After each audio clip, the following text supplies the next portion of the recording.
Hello everyone, in today's video I will be narrating stories that I found off of Reddit. If you enjoyed this video, make sure you subscribe to my channel, like this video, and comment something down below. But without further ado, let's get straight into these stories.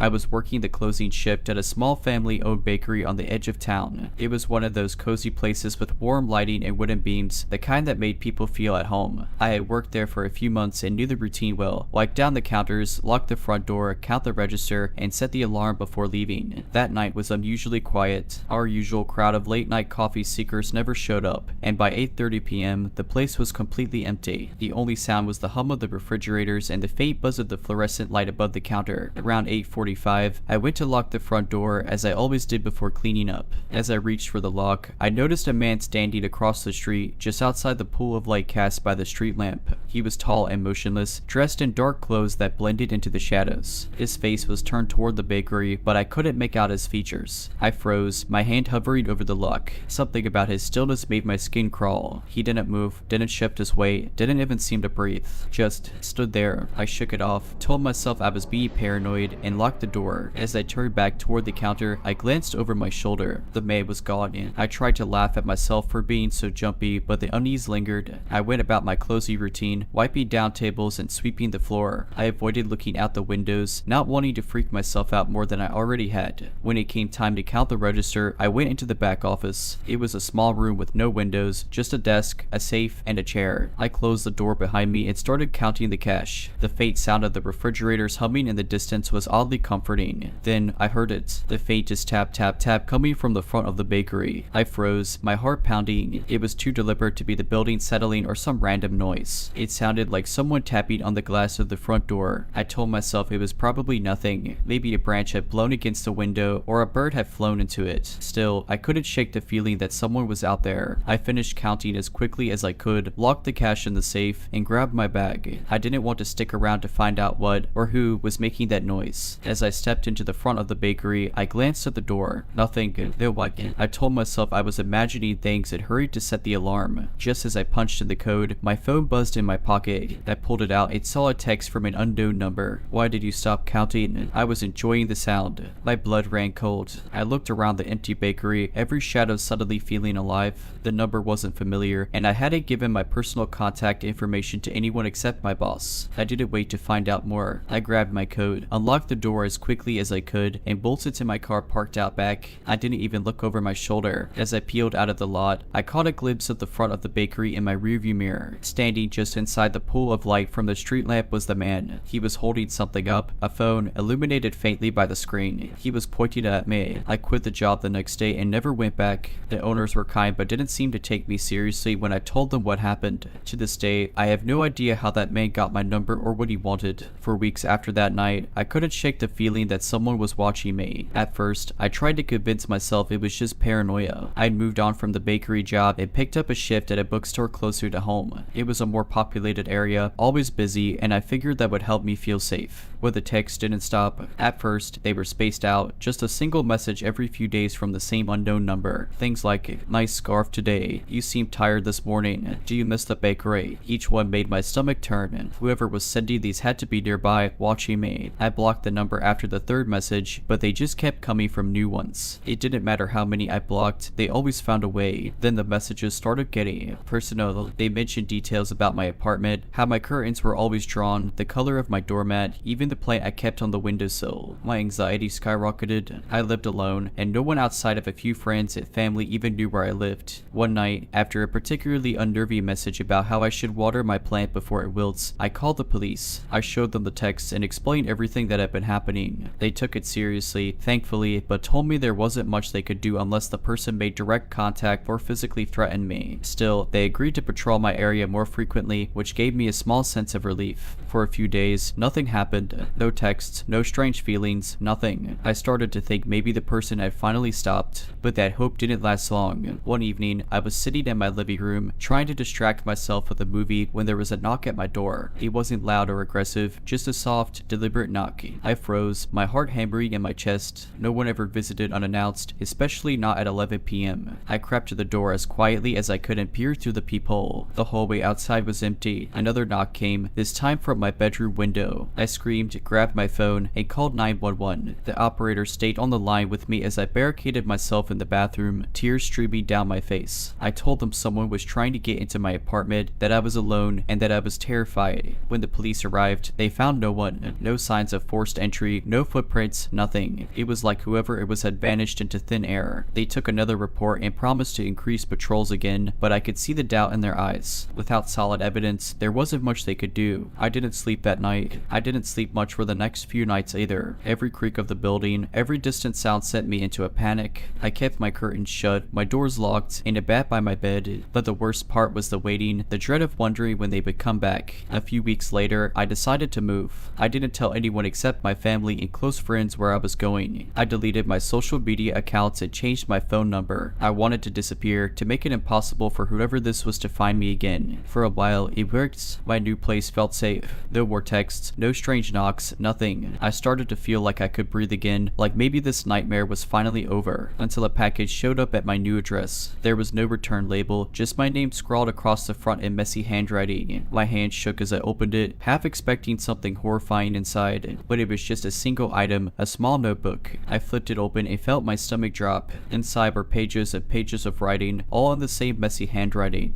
It was a journal of sorts, filled with observations about me, when I wore it, where I went, who I talked to. Some of the entries dated back to my time at the bakery. The last page simply read, "Found you. It's been a year since the package showed up, and I've done everything I can to rebuild my life. I moved again, this time to a completely different city, using a rental service under a friend's name. I changed jobs and kept a low profile, avoiding routines that could make me predictable. For a while, I thought I'd finally outrun the Jeep. Then, 2 nights ago, I woke up to a sound that still makes my skin crawl. It was faint at first, a rhythmic tapping. It took me a moment to realize it was coming from the window in my bedroom. I live on the 3rd floor. My heart nearly stopped as I lay there frozen, listening. The tapping grew louder, more deliberate. Gathering every ounce of courage I had, I grabbed the baseball bat I keep by my bed and crept toward the window. I didn't want to look, but I couldn't ignore it. I pulled the curtain back just an inch and peeked through. Nothing. The street below was empty, no sign of anyone or anything that could have been making the noise. The tapping had stopped. I tried to convince myself it was the wind or a branch brushing against the glass, but the next morning, I found something that made my blood run cold. Pressed against the outside of the window was a single sticky note. On it, in that same messy handwriting, was a chilly message this way. I spent the rest of the day in a panic, packing up my things and debating whether I should go to the police again. What could I even say? That someone had climbed 3 stories in the middle of the night just to leave me a note. That I felt like I was being hunted by a ghost. I didn't sleep at all that night. I sat in the living room with every light on, clutching the bat and staring at the door, waiting for something, anything, to happen. But the hours ticked by in silence. No knocks, no taps, no notes. The next day, I decided to check the footage from the security cameras I'd installed outside my apartment building. I scrolled through hours of uneventful recordings, my tension mounting with every second of nothingness. Finally, around 3 a.m., I saw it. A figure appeared at the edge of the frame, just outside the glow of the street lamp. It was blurry, but the silhouette was unmistakable. It was them. They stood there for several minutes, motionless, staring up at my window. Then, without warning, they stepped back into the shadows and vanished. I've shown the footage to the police, and this time, they're taking it more seriously. They've stationed an officer near my building and advised me to stay somewhere else for a while. But even with their help, I don't feel safe. I can't shake the feeling that no matter where I go, they'll find me again. I don't know who this person is or why they've chosen to target me, but I do know one thing: they're relentless. They've proven time and time again that they can reach me no matter how far I run or how carefully I hide. So, to the person who won't leave me alone, who has turned my life into a nightmare, who seems to delight in my fear, please, let's not meet again. Ever.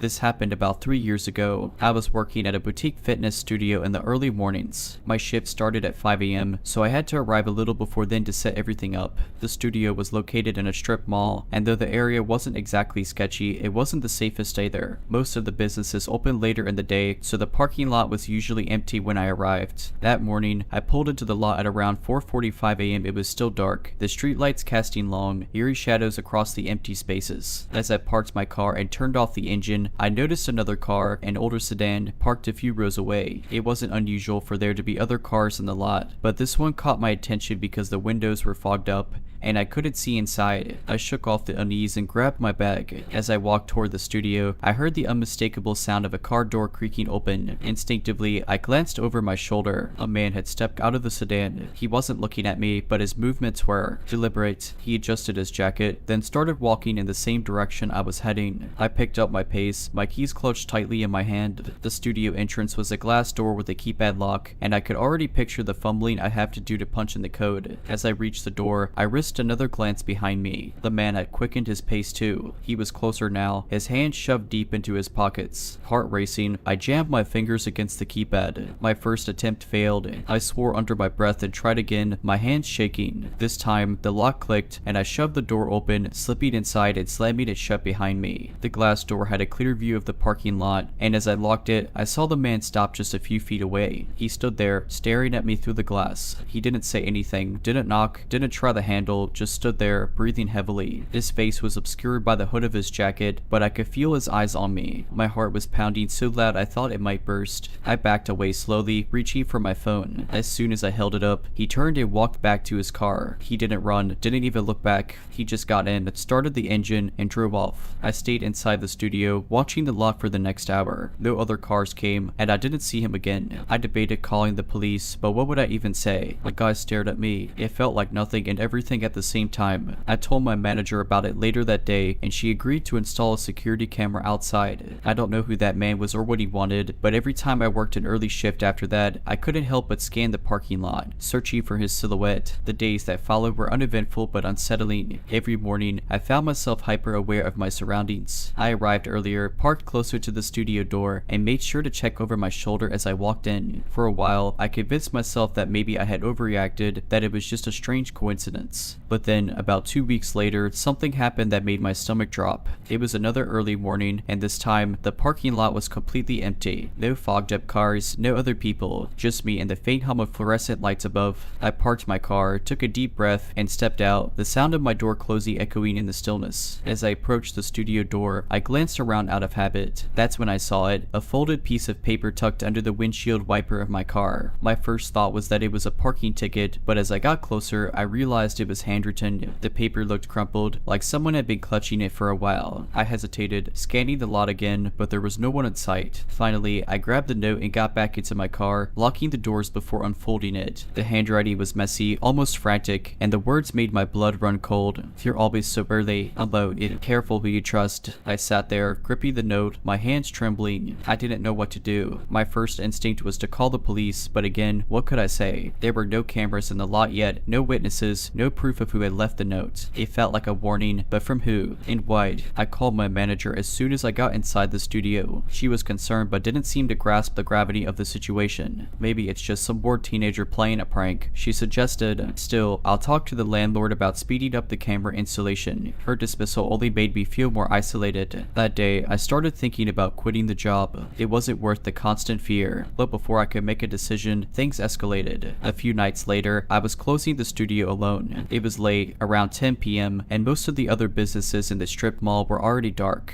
I had just finished locking up and was heading to my car when I heard it, the sound of footsteps. They weren't loud or rushed, just steady, deliberate, and far too close for comfort. I turned around, my keys clutched tightly in my hand. At first, I didn't see anyone, but then, from behind one of the pillars near the edge of the lot, a figure stepped out. It was the man from before, the same jacket, the same slow, measured gait. He didn't say anything, didn't move closer. He just stood there, watching me. I felt frozen, like my legs wouldn't work. Finally, I forced myself to move, walking as quickly as I could to my car without breaking into a run. I kept my eyes on him the whole time, my heart pounding in my ears. As I got into my car and locked the doors, he started walking toward me. Not running, not rushing, just walking, like he had all the time in the world. I didn't wait to see what he wanted. I started the engine and tore out of the lot, not caring if I was speeding or reckless. In my rearview mirror, I saw him standing in the middle of the parking lot, watching me leave. That was the last straw. I quit the job the next day. My manager was understanding and even offered me a later shift to avoid the mornings and nights, but I couldn't do it. I didn't feel safe there anymore. I never found out who that man was or why he was fixated on me. I don't know if he was trying to scare me, harm me, or something else entirely, but to this day, I can't drive past that strip mall without feeling a cold chill run down my spine. After I quit the job, I did my best to move on. I started working a day shift at a completely different location and even moved apartments to be further from that strip mall. For a while, I felt like I could breathe again. Life was normal. The fear began to fade, and I stopped looking over my shoulder every time I walked to my car. But a few months later, something happened that brought all the fear flooding back. I was out running errands on a Sunday afternoon. The sun was bright, the streets were busy, and I felt safe in the bustle of people around me. I stopped at a coffee shop, grabbed a drink, and then headed back to my car in the parking lot. As I approached, I noticed something strange. The car was parked directly next to mine, even though the lot was nearly empty. I felt a pang of unease but brushed it off. Maybe they just liked parking close to the entrance. But then I saw the note. It was folded neatly and tucked under my windshield wiper, just like before. My heart sank as I looked around, scanning the lot for any sign of someone watching me. There were people walking in and out of the coffee shop, but no one seemed out of place. Still, my instincts were screaming at me to leave. I grabbed the note, jumped into my car, and locked the doors before unfolding it. My stomach turned as I read the words. "Did you think I forgot about you?" I sat there in shock, my mind racing. How had he found me? It had been months since I left the fitness studio. I'd taken every precaution to distance myself from that place. Had he been following me this whole time, watching me? I drove straight home, shaking the entire way. Once I got inside, I called a friend and told her everything. She insisted I report it to the police, and this time, I did it. The officer I spoke to was sympathetic but honest. Without any concrete evidence or a suspect, there wasn't much they could do. They advised me to be vigilant and call immediately if I saw or experienced anything else suspicious. That night, I barely slept. Every creak of my apartment building sent my heart racing. I kept my phone next to me, my finger hovering over the emergency call button. But the night passed without incident. The next morning, I decided to take matters into my own hands. I bought a dash cam for my car, installed motion-activated lights outside my apartment, and made sure to tell close friends and family about what had been happening. I didn't want to feel powerless anymore. For a while, things were quiet again. I started to think maybe the note had been a one-time scare tactic, some final attempt to intimidate me before he moved on. But then, a few weeks later, the dash cam caught something that made my blood run cold. It was around 3 a.m. I was asleep when the motion sensor on the dash cam activated. The next morning, I checked the footage out of habit, not expecting to find anything. But there he was, the man from the parking lot. The footage showed him approaching my car in the middle of the night. He walked slowly around it, running his hand along the windows, the hood, the trunk. At one point, he bent down, his face coming into full view of the camera. He smiled. Then, he turned and walked away. I called the police again, this time with the footage. They were much more serious now that there was clear evidence. They filed a report and promised to increase patrols around my neighborhood. I also gave them everything I could remember about the encounters, the foggy car, the notes, the times he'd followed me. Since that night, I haven't seen him again. Maybe the police presence scared him off. Maybe he decided I wasn't worth the trouble anymore. I don't know. But even now, years later, I still can't shake the feeling that he's out there, watching, waiting for the right moment to reappear. This happened a few years ago when I was working as an intern at a small community radio station. The station broadcasted late night shows with a skeleton crew, usually just one host and a tech person. It was a quiet, if not a little eerie, job, as the station was located in an old building on the edge of town, surrounded by fields and an empty road. One night, I was sitting in the booth, monitoring the audio levels for a show about local ghost stories. The host, a chipper older guy named Mike, was taking live calls, which meant my job was to screen the calls before patching them through. It was around 1 a.m., and the call queue was mostly filled with the usual types. People claiming they'd seen shadows or heard weird noises. Standard stuff for our audience. Then, a call came through with no caller ID. I answered, "WQNT, who's this?" There was silence at first, but I could hear faint static, like the kind you get from an old radio. Then, a voice, soft, almost mechanical, came through. "Is this where they speak of the forgotten?" I froze. It wasn't an uncommon phrase for our ghost-themed show, but the voice had a strange distortion, like it was playing on a loop or coming from a damaged tape recorder. I asked who it was and if they had a story to share, but they just repeated the same question, this time more urgently, "Is this where they speak of the forgotten?" I glanced at Mike, who was gesturing for me to hurry up and patch the call through. Against my better judgment, I did. "Welcome to the show. Who's calling, and what's your story?" Mike said enthusiastically. The voice responded, but this time it was clearer, more human. "I've been listening for so long, but no one answers me." Mike gave me a confused look, but he rolled with it, asking, "Well, we're answering you now." "What's on your mind?" The caller didn't respond to Mike's question. Instead, they asked, "Do you know what's buried beneath your station?" The air in the booth felt heavier. Mike laughed nervously, brushing it off as a prank. "I'm guessing it's not treasure, Paul. Not treasure. Never treasure." And then the line went dead. Mike moved on quickly, taking another call, but I couldn't shake the chill that had settled in. I checked the call logs to trace the number, but there was nothing, no record of the call at all. The rest of the night was uneventful, but I stayed late to finish some paperwork.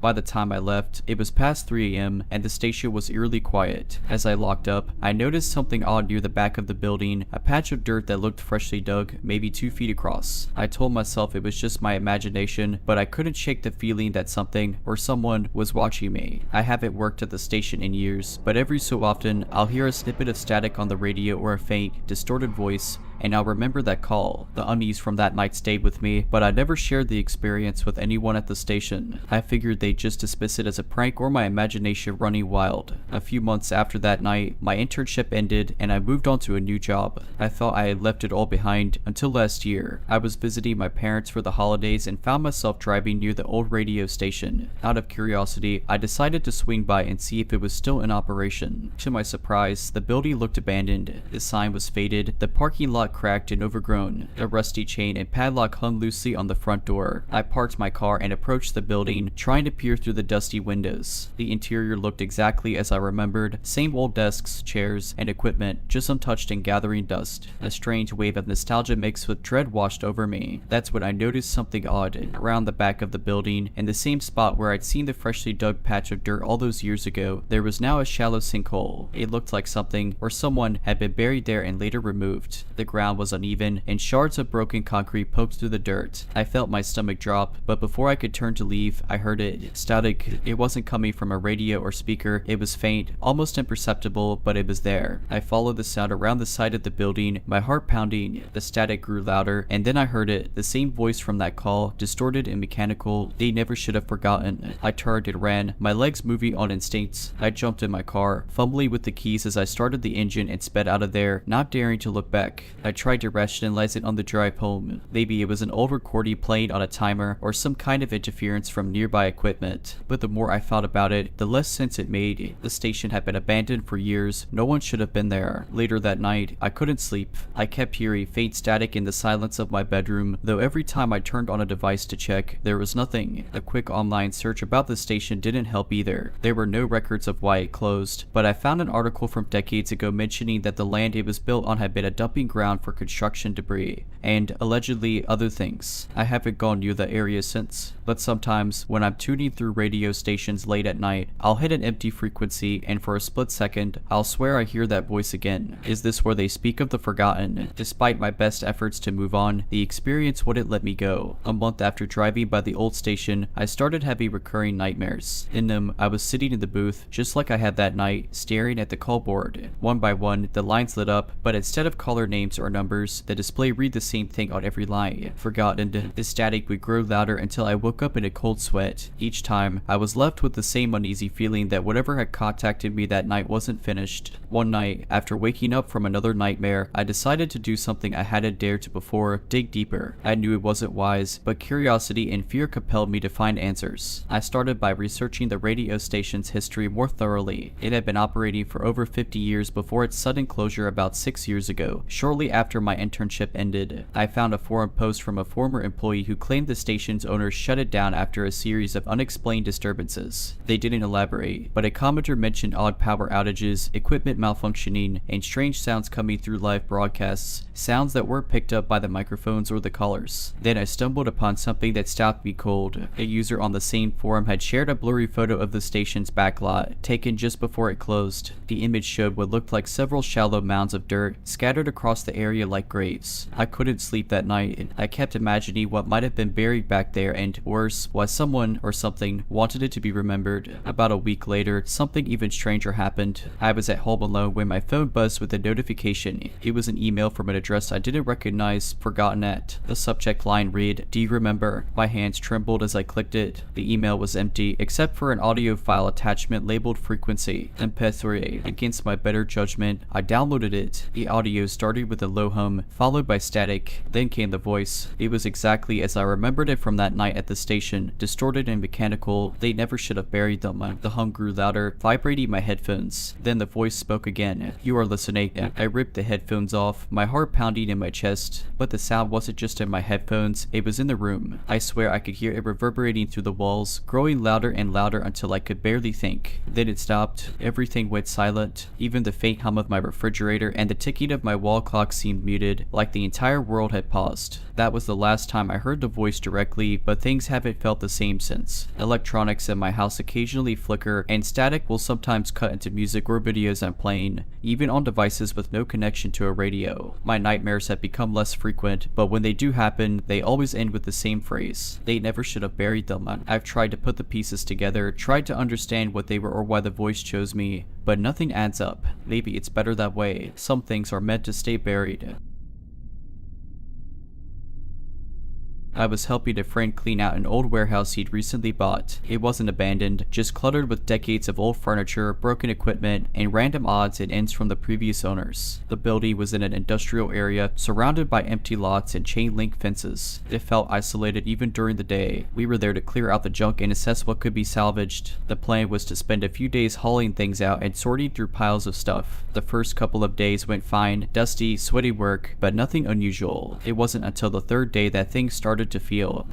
We'd found a room near the back of the warehouse that seemed different from the others. It wasn't on the floor plan, and the walls were made of a different material than the rest of the building. The door was metal and had a heavy deadbolt, though it wasn't locked when we found it. Inside, the air was stale and had a faint, sour smell. The only thing in the room was a single wooden chair, positioned right in the center under a bare bulb that flickered slightly when we turned it on. My friend laughed it off, calling it the interrogation room, but I couldn't shake the unease I felt standing in there. It didn't help that we found deep gouges in the concrete floor near the chair, as if something heavy had been dragged over and over in the same spot. Later that evening, as we were packing up for the day, I realized I'd left my phone charger in the warehouse. My friend had already left, so I decided to run back in and grab it. The sun was setting, casting long shadows through the broken windows. The warehouse felt different when I went back inside. The air was heavy, and every sound seemed amplified. My footsteps echoed too loudly, and I felt like I wasn't alone. I hurried to the corner where I left my charger and grabbed it, but as I turned to leave, I heard it. A faint scraping noise. It was coming from the back of the warehouse, the same direction as that strange room. My first thought was that it was an animal, maybe a raccoon or a stray cat. But as I stood there, frozen, the noise grew louder. It wasn't a scurry or a shuffle, it was a deliberate, rhythmic scraping, like something or someone was dragging something heavy across the concrete floor. I wanted to leave, but curiosity got the better of me. I crept toward the sound, my heart pounding in my chest. As I got closer, I realized the noise was coming from inside the room. The door was slightly ajar, the flickering light casting uneven shadows on the wall. I peeked inside, and my stomach dropped. The chair was no longer in the center of the room. It had been dragged to the far corner, and there was something on it, something covered in a sheet. The sheet was stained and lumpy, and it moved, just slightly, as if whatever was underneath it was breathing. That was enough for me. I bolted out of there, not stopping until I was in my car with the doors locked. I never told my friend what I saw. He called a few days later to say he'd hired a crew to finish clearing out the place and asked if I wanted to help. I made up an excuse and haven't been back since. About a month after that incident, I couldn't stop replaying what I'd seen in my head. I kept trying to convince myself it was a prank, maybe left behind by someone squatting in the warehouse before my friend bought it, or maybe I'd imagined it, but deep down, I knew what I'd seen was real. One evening, while scrolling through social media, I saw that my friend had posted an update about the warehouse. He mentioned some strange things the crew had found during the cleanup, old Polaroid photos of people, a few of them showing the inside of the warehouse itself. There were no captions, no context, just photos of individuals sitting in that same wooden chair. Each one had the same blank expression, and some looked terrified. That post reignited my anxiety. I called my friend immediately and asked him what he planned to do with the photos. He shrugged it off, saying he thought they were just weird relics and that he'd thrown them out. I asked him if anything else strange had happened, but he just laughed and said, "What, you think the place is haunted or something?" I didn't tell him about what I saw. I wasn't sure I could handle him brushing it off, or worse, confirming that something darker might be going on. 2 weeks later, I got a text from him late at night. "Hey, were you messing with me earlier?" I stared at the screen, confused. I hadn't seen him in days. "What did you mean?" I replied. He called me immediately, his voice shaking. I was working late at the warehouse, sorting through the last of the stuff, and I swear I saw someone walking around in there. I thought it was you. They were wearing a hoodie and just kind of lurking near the back. But when I called out, they ran toward that creepy room and slammed the door. My stomach twisted. "Did you go check?" "No way," he said. "I got the hell out of there." But when I locked up and looked back, the light in the room was flickering like crazy. We didn't talk much after that call. He was still determined to finish renovating the warehouse, but I wanted no part of it. The final straw came a few months later. I hadn't heard from him in a while, but one night, he called me clearly drunk and rambling. He kept saying things like, "I should have listened to you, and that place isn't right." When I finally got him to calm down, he told me that he'd been staying late at the warehouse again when he started hearing that same scraping noise. I tried to ignore it, he said, but it was getting louder, like whenever it was wanted me to come look.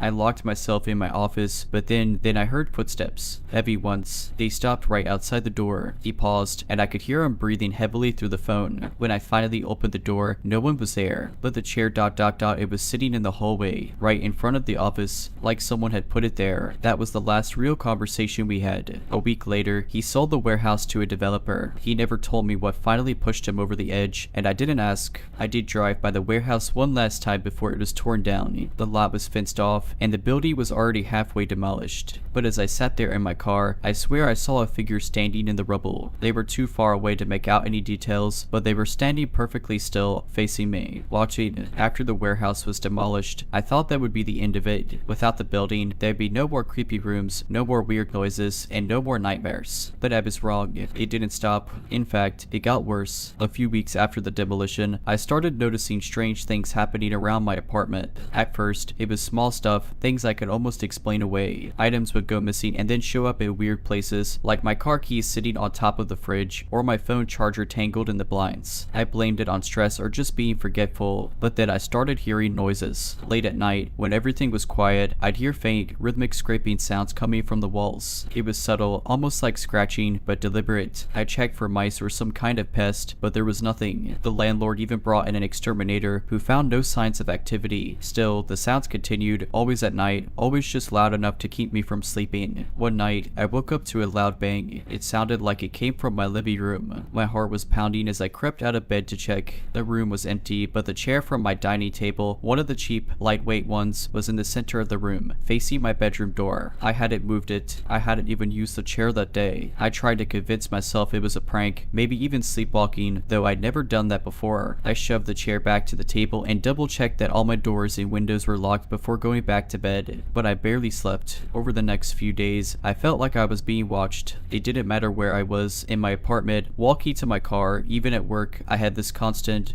prickling sensation on the back of my neck. I started catching glimpses of movement in my peripheral vision, but when I turned, there was nothing there. The breaking point came about a week later. I came home late after a long day at work. As I unlocked my door, I immediately felt like something was wrong. The air inside felt heavy, like it was pressing down on me. I flipped on the light and froze. Every chair in my apartment, dining chairs, my desk chair, even the small stool from the bathroom, was arranged in a circle in the middle of my living room. The wooden chair from the warehouse was in the center of them all.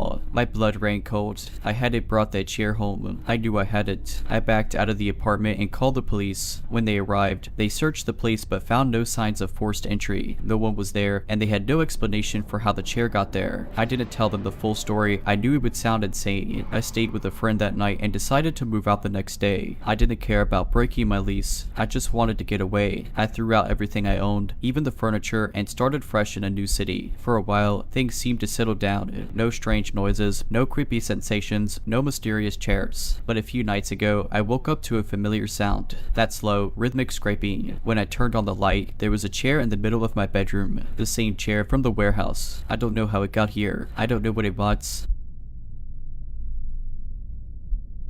I was interning for a historical society in a small coastal town, tasked with cataloging some old artifacts stored in the attic of their main building. The building was a restored colonial-era inn, and the attic was crammed with dusty boxes, faded photographs, and all sorts of miscellaneous items. One day, I came across a large wooden chest with ornate carvings. It was buried under a pile of moth-eaten curtains and broken furniture. The lock had long since rusted away, so I lifted the lid, expecting old documents or maybe some vintage clothes. Inside were dozens of small wooden figurines, each carved in remarkable detail. They depicted people, men, women, children, some standing, some sitting, all frozen mid-action. There were tiny carved dogs and cats, too, along with miniature carts, barrels, and fences. It was like someone had carved an entire little village. As I looked closer, I realized the figures weren't generic. Each one had distinct features, expressions, clothing, hairstyles, all so intricately detailed that they seemed like individual portraits. It was eerie, almost like they were watching me. One figure in particular caught my eye. It was a man sitting on a bench, his head tilted slightly to the side as if he were listening. His expression was so lifelike it gave me chills. I carefully set him down and examined the rest of the figures. That's when I noticed something even stranger. A few of the figures looked familiar. At first, I thought I was imagining it, but as I stared at them, I became more certain. One of the women had the same hairstyle and outfit as a woman I'd seen that morning at the coffee shop.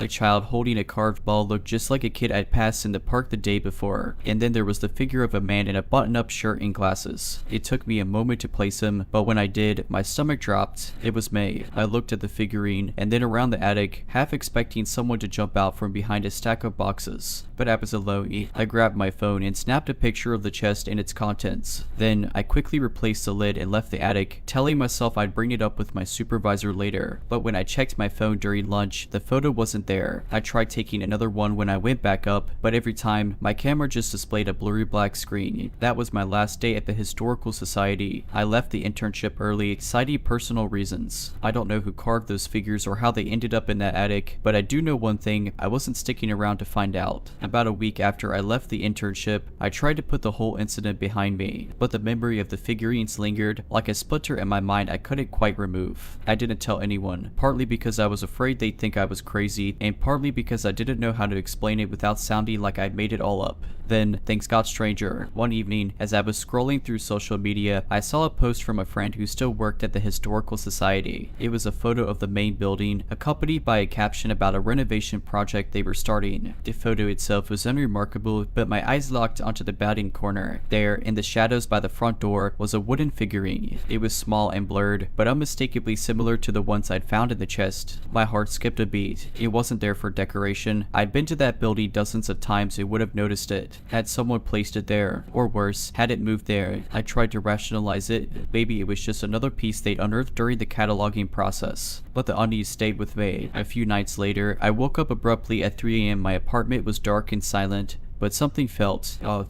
I couldn't put my finger on it at first, but as I glanced around my room, I noticed something on my dresser that hadn't been there before. It was the figurine of the man sitting on the bench, the one I'd found in the attic. I froze, my breath caught in my throat. The figurine wasn't supposed to be there. I hadn't taken anything from that attic. I hadn't gone back since I'd quit, and yet, here it was, sitting innocently among my belongings. Summoning every ounce of courage, I grabbed it and shoved it into a shoebox. I taped the box shut, stuffed it into a bag, and drove out to the nearest dumpster, tossing it in without a second thought. The adrenaline kept me awake for hours, but eventually exhaustion won out and I drifted into an uneasy sleep. The next morning, I woke up to a sound I couldn't immediately place. A faint thunk and then a sliding noise. I sat up in bed, heart pounding, and followed the sound to my front door. There, sitting on my welcome mat, was the shoebox. The tape was gone, the box open, and inside was the figurine of the man on the bench. This time, I didn't try to get rid of it. I left it in the box, shoved it into the back of my closet, and tried to forget it was there. But over the next few days, I started noticing more figurines. One appeared on my kitchen counter, another on the bookshelf, a third on the windowsill by my bed. I called a locksmith and had all my locks changed. I even installed a security camera in my living room. But no matter what I did, the figurines kept appearing. The final straw came a week later. I came home from work to find every single figurine, dozens of them arranged in a perfect circle on my living room floor. They all faced inward, and at the center of the circle was a new figure. It was larger than the others, and though the carving was crude, I recognized it instantly. It was me, standing with my arms outstretched, as if welcoming them. I didn't peck. I didn't even grab my wallet. I just left. I drove for hours, stopping only when I reached a hotel far enough from my apartment that I felt safe. I've been living in a different state ever since, and I don't plan on going back. I thought that leaving town would be enough. I thought that putting hundreds of miles between me and those cursed figurines would bring me peace. For a while, it seemed like it had. I rented a small studio apartment in a quiet city where no one knew me. I got a new job, made a few acquaintances, and started to convince myself that maybe, just maybe, I'd outrun whatever was haunting me. That illusion shattered 6 months later. It was a Sunday morning, and I'd just come back from a walk to clear my head. When I opened the door to my apartment, I immediately felt something was off. The air was thick, heavy with a strange stillness that hadn't been there when I left. On the counter, where I left a small potted plant, was a figurine. It wasn't one of the ones I'd seen before. This one was different. It was a woman, standing with her hands clasped in front of her. Her face was detailed, too detailed, and I recognized her immediately. She was my downstairs neighbor, the friendly woman who brought me cookies when I first moved in. My stomach twisted. I tried to tell myself it was a coincidence, but deep down, I knew better. I grabbed the figurine and hurled it into the trash, slamming the lid down as if that could somehow seal away the unease crawling through me. That night, I heard knocking. It wasn't coming from my door, but from inside my apartment. Soft, deliberate taps that seemed to come from the walls, the ceiling, even the floor. I tried to follow the sounds, my heart pounding, but no matter where I went, they seemed to move, always just out of reach. When the knocking finally stopped, I returned to my living room, only to find the figurine sitting on the coffee table, the same figurine I'd thrown away hours earlier. This time, I didn't hesitate. I grabbed it, jumped in my car, and drove to the outskirts of the city. I found an isolated stretch of woods and tossed the figurine as far as I could into the underbrush. I didn't look back. For the next few days, I lived in a state of hypervigilance, jumping at every noise, every shadow. I barely slept. I considered moving again, but something told me it wouldn't matter. Then, one evening, my phone buzzed with a notification. It was a message from an unknown number. The message was a photo, the photo of my living room. In there, arranged in a perfect circle on the floor, were more figurines. Dozens of them. At the center of the circle was the same figure of me with outstretched arms, but this time, it wasn't alone. Surrounding it were smaller figures, all posed in ways that suggested they were reaching out to it, almost worshipping it. I dropped my phone, my hands trembling. Before I could react, the lights in my apartment flickered and went out, plunging me into darkness. The room was silent, too silent. Then, the knocking started again, louder this time, more insistent. It came from every direction, surrounding me, closing in. I don't remember much of what happened after that. Somehow, I ended up outside, barefoot and shivering, clutching my car keys. I drove aimlessly until dawn, too terrified to stop. When I finally pulled over at a rest area, I found a figurine on the passenger seat. This one was of me, sitting in my car, clutching the steering wheel, my face etched with fear. I haven't been back to that apartment since. I've changed my number, discarded my phone, and moved again, this time to a different country. I've taken every precaution I can think of, but the fear never really goes away. Every time I hear a knock, see a shadow, or feel like I'm being watched, I wonder if they found me again.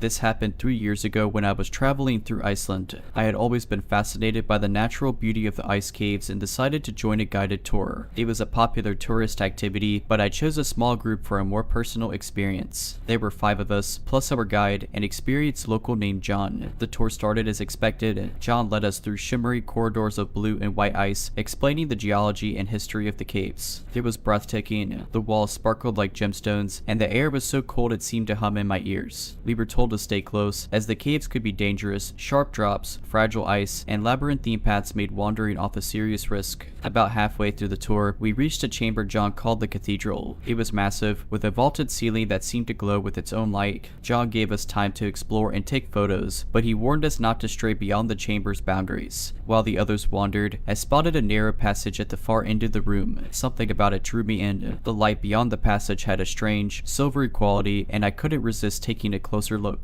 I slipped into the passage, telling myself I'd only go a few steps. The air was colder here, and the ice walls were smoother, almost like glass. As I walked, the silver light grew brighter. After maybe 50 feet, the passage opened into a smaller chamber. It was empty, save for a pool of perfectly still water in the center. The light seemed to come from the water itself, rippling faintly like moonlight on a lake. That's when I saw him. He was standing on the other side of the pool, staring at me. His clothes were strange, thick, fur-lined garments that looked centuries old. His face was was pale, almost translucent, and his eyes. I don't know how to describe them. They were impossibly dark, like twin voids in his face. I froze. My breath came out in sharp, visible puffs. He didn't move, didn't speak. He just stared, and then, without a sound, he stepped onto the water. It didn't break. He walked across it as if it were solid ground, his eyes locked on mine. My body screamed at me to run, but I couldn't. I was rooted to the spot, watching as he came closer and closer. When he was only a few feet away, he stopped. His mouth opened, but no sound came out, only a deep, resonant silence that pressed against my ears like a weight. Then, John's voice echoed through the passage. Everyone back to the maid chamber. It's time to move on. His spell broke. I turned and ran, not daring to look back. When I rejoined the group, John gave me a sharp look but didn't say anything. The rest of the tour passed in a blur. I stayed close to the others, too shaken to enjoy the beauty of the caves. When we finally emerged into daylight, John pulled me aside. You went into the silver chamber, didn't you? I nodded, too afraid to deny it. He sighed heavily. That chamber is not part of the tour for a reason. If you see him again, do not follow, and do not speak to him. After that trip, I tried to convince myself it was all in my head, an overactive imagination, the play of light on ice, or maybe even a trick of the cold messing with my senses. But deep down, I knew that what I saw was real. A few months after returning home, I started noticing strange things. It began with small occurrences, reflections in windows or mirrors that didn't quite match my movements, shadows that seemed to shift unnaturally. I chalked it up to stress or sleep deprivation and tried to ignore it. But then the dreams started. In these dreams, I was back in the silver chamber. The pool of water was larger, the light brighter, and he was there, standing on the water, always on the far side of the chamber. Sometimes he stared at me, his dark eyes pulling me in like a tide. Other times, he moved closer, each step on the water making a soundless ripple. I'd wake up drenched in sweat. The image of his face burned into my mind. I told no one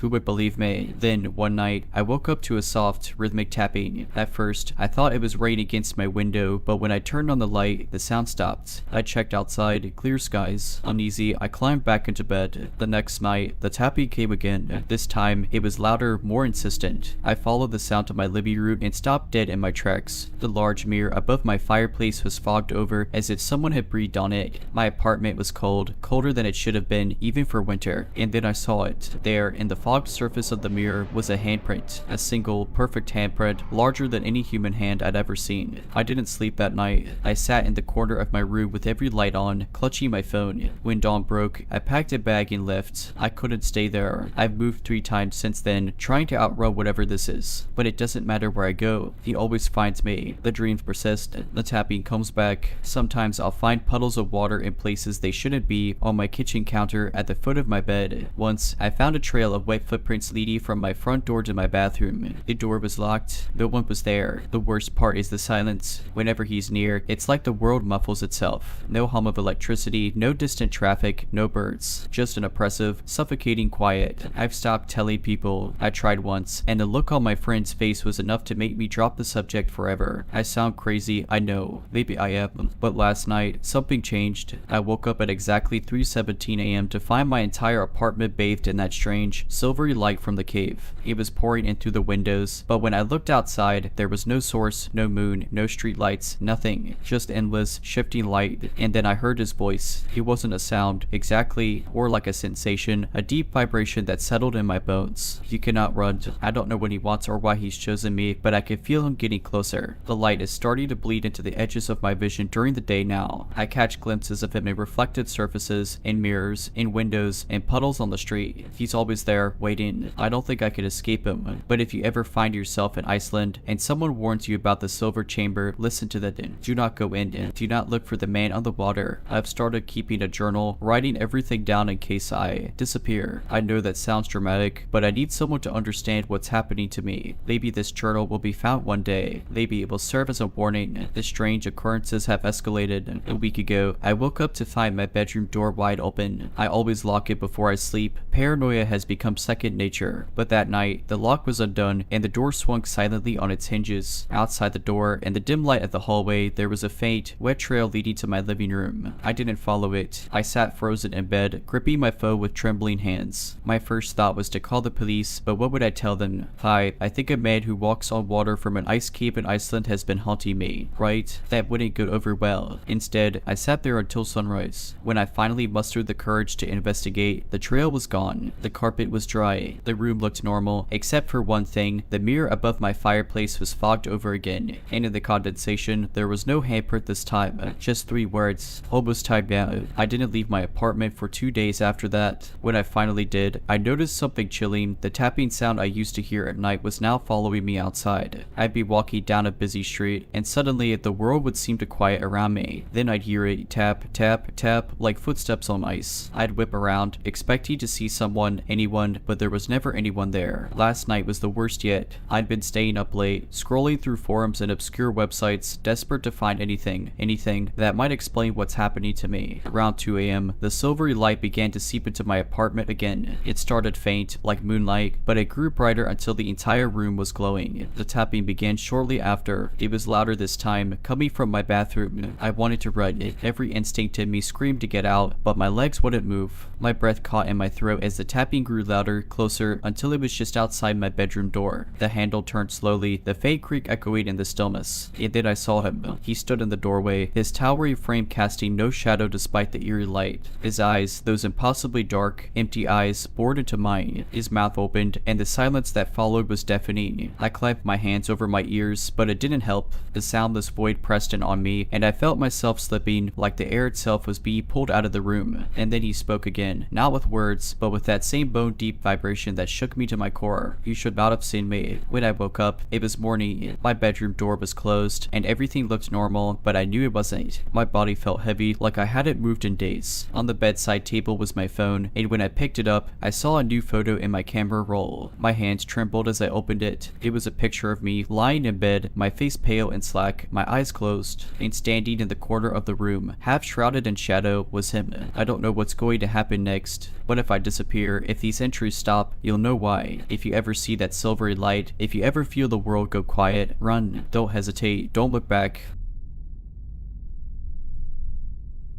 I live in a coastal city, famous for its bustling fish market. By day, it's alive with activity, boats pulling in, vendors shouting prices, and buyers haggling for the freshest catch. But one evening, I experienced something there that I will never forget. I had just finished a late shift at work and realized I hadn't picked up anything for dinner. The market was technically closed by 8 p.m., but I knew from experience that a few vendors hung around later, selling off what they hadn't managed to offload earlier. When I arrived, the market was eerily quiet, with the faint sound of waves crashing against the nearby docks. Most stalls were empty, their tables cleared and their tarps pulled down. As I wandered through the rows of deserted stalls, I spotted a small flickering light at the far end of the market. Curious, I made my way toward it and found an old man sitting behind a table covered with fish, oddly fresh-looking fish, considering how late it was. His stall wasn't one I recognized, though I frequented the market often. "Late shopper?" he asked with a crooked smile. His voice was gravelly, like someone who'd spent a lifetime shouting over the ocean. "Yeah, I got off work late," I said, glancing at his wares. The fish shimmered oddly under the dim lantern, their scales almost glowing. "You're lucky," he said. "These are the best catches of the day. No one else wanted them, so they're yours for cheap." He gestured to a particularly large fish, its eyes unnervingly clear. I couldn't place the species. It looked like something out of a nature documentary. "How much?" I asked, hesitating. "Take it," he said, his grin widening. "No charge. Just promise me you'll eat it tonight." I hesitated again, but hunger won out. I wrapped the fish in paper and thanked him, but as I turned to leave, I noticed the strange smell, not the usual briny tang of fish, but something almost metallic, like rust. When I got home, I started preparing the fish. As I cut into it, I found that its flesh was unlike anything I'd ever seen, silvery and almost translucent, with veins that glowed faintly under the kitchen light. Alarmed, I stopped and decided to toss it, but as I turned back to the cutting board, the fish wasn't there. The paper it had been wrapped in was empty, and the knife I'd used was clean. I searched the kitchen, thinking I'd somehow misplaced it, but the fish had vanished. Shaken, I returned to the market the next day to ask about the vendor, but no one knew who I was talking about. One older vendor, hearing my description, paled and muttered something about the night catcher, a fisherman said to wander the docks, selling cursed catches to the unwary. I didn't sleep well that night. Every time I closed my eyes, I saw the fish, its glowing flesh, the unnerving clarity of its eyes. I tried to shake it off as some weird prank or an overactive imagination, but something about the experience stuck with me. The next morning, as I went about my day, small, unexplainable things started happening. day. My phone glitched constantly, freezing on a strange, static-filled screen. My coffee tasted faintly metallic, no matter how many times I brewed it. Worst of all, I kept catching glimpses of movement out of the corner of my eye, flashes of silver darting just out of view. By midday, I was thoroughly rattled. At work, I stepped away from my desk to grab some air. As I walked along the pier outside my office building, I noticed something floating in the water below. It was a fish, but not just any fish. It was the one I'd taken from the market the night before, unmistakable with its shimmering, translucent flesh. It hovered near the surface, staring up at me with those same clear eyes, as if it knew me. I froze, my stomach lurching. The fish twitched, then dove down, vanishing into the dark water. "Are you okay?" one of my coworkers asked, startling me. I nodded quickly and forced myself to focus for the rest of the day. That night, I locked every door and window in my apartment, hoping to keep whatever was happening at bay. But it didn't help. Around 2 a.m., I woke to the sound of water dripping. At first, I thought it was coming from the kitchen faucet, but as I got up to check, the sound grew louder, echoing unnaturally through my apartment. The source wasn't the sink, it was my bedroom. I turned back to see a trail of wet footprints leading from the window to the foot of my bed. My heart pounded as I scanned the room, but there was no one there. The footprints glistened faintly, like the scales of the fish. Grabbing my phone, I dialed the police, but the call wouldn't connect. Every time I tried, I was met with a burst of static and faint whispers that sounded like distant waves. I didn't sleep the rest of the night, and by morning, the footprints had dried, leaving no evidence of what I'd seen. Desperate for answers, I returned to the market the following evening. It was busier this time, with the usual vendors in their usual spots. I asked around again about the old man, but no one admitted to knowing him. Finally, an elderly woman selling crab pulled me aside. "You saw him, didn't you?" she asked, her voice low. I nodded, and she sighed deeply. "They say he was a fisherman who went out during a storm and never came back. Now he comes to the market at night, offering his catch to the living. What happens to the people who take it?" I asked. She hesitated. "Some say they disappear. Others say they're marked. You should see a priest, or someone who knows how to deal with this." Quickly, I thanked her and left, her words leaving a weight in my chest. That night, I noticed something horrifying. My reflection in the bathroom mirror, it wasn't quite right. My skin had a faint shimmer to it, and when I leaned closer, I swore I saw gills faintly forming on my neck. The dream started getting worse after that. In them, I was always underwater, surrounded by endless dark currents. Strange shapes moved just out of sight, and I could feel their eyes on me, watching. The water wasn't cold like I expected. It was warm, almost suffocating, and yet I could breathe.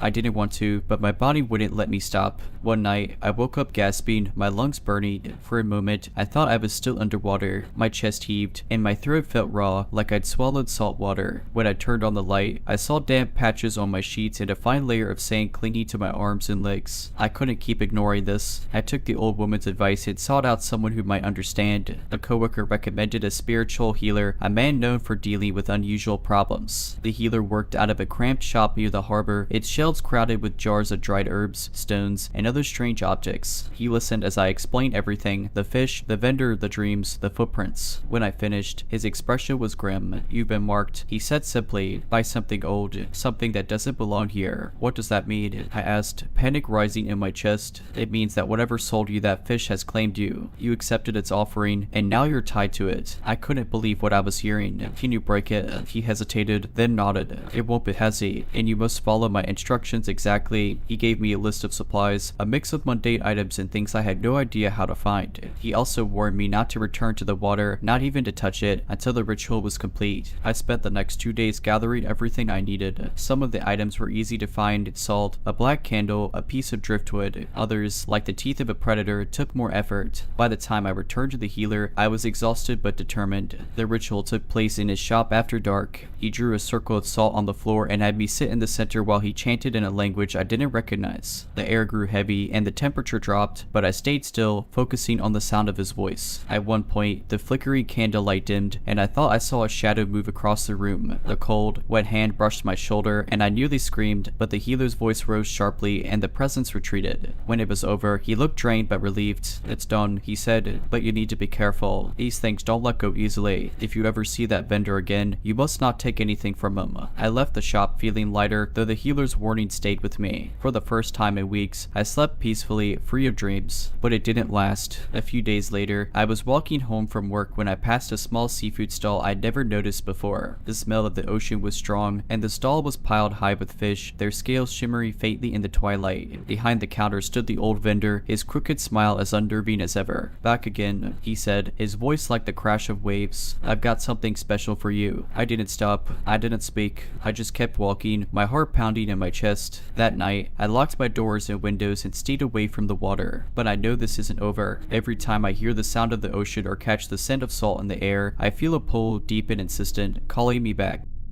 Let me preface this by saying that I'm not the kind of person who believes in the paranormal or weird happenings. I work a desk job, I live a pretty boring life, and I'm usually in bed by 10. But something happened to me last month that I haven't been able to shake, and I thought maybe putting it here would help me move on. I was visiting a small town for work, just a quick weekend trip to meet with a client. The town itself was picturesque, surrounded by dense forest, with cobblestone streets and little shops lining the main drag. My meeting had gone well, and I had a few hours before my train home, so I decided to explore. I came across a quaint cafe tucked into the corner of a narrow side street. The sign hanging above the door read "The Last Stop." It looked charming, with potted plants and street lights around the window. Inside, it was cozy, with mismatched furniture, a small fireplace, and the faint scent of coffee and baked goods. A few people sat at tables, quietly chatting or reading. I ordered a coffee and a scone from a woman behind the counter. She was older, with a warm smile and a lilting accent I couldn't place. As I sat down by the window, she brought my order over and said, "Enjoy your visit." The way she said it struck me as odd, like she knew something I didn't. I spent a good hour there, reading emails and sipping my coffee. The scone was delicious, crumbly and sweet, and the coffee was better than anything I'd had in a long time. I started to wonder why this place wasn't packed. Surely it was the kind of spot locals would rave about. When I went to pay, the woman shook her head. "It's already taken care of," she said. "A gift." I didn't argue. I left a tip and thanked her, feeling a little puzzled but grateful. Outside, the afternoon sun was starting to dip, casting long shadows across the street. I turned back to take a picture of the cafe. It was exactly the kind of place my friend Sarah would love to hear about. But when I turned around, the cafe was gone. The corner where it had been was now occupied by a boarded up building, its windows grimy and cracked. The sign above the door was faded and illegible. I walked up to it, heart pounding, and peered inside. Dust covered every surface, and the chairs were stacked haphazardly on the tables. It looked like it hadn't been touched in years. I asked a passerby, a middle-aged man walking a dog, about the cafe. He gave me a strange look and said, "That place has been closed since I was a kid. It used to be called The Last Stop, but no one's been in there for decades."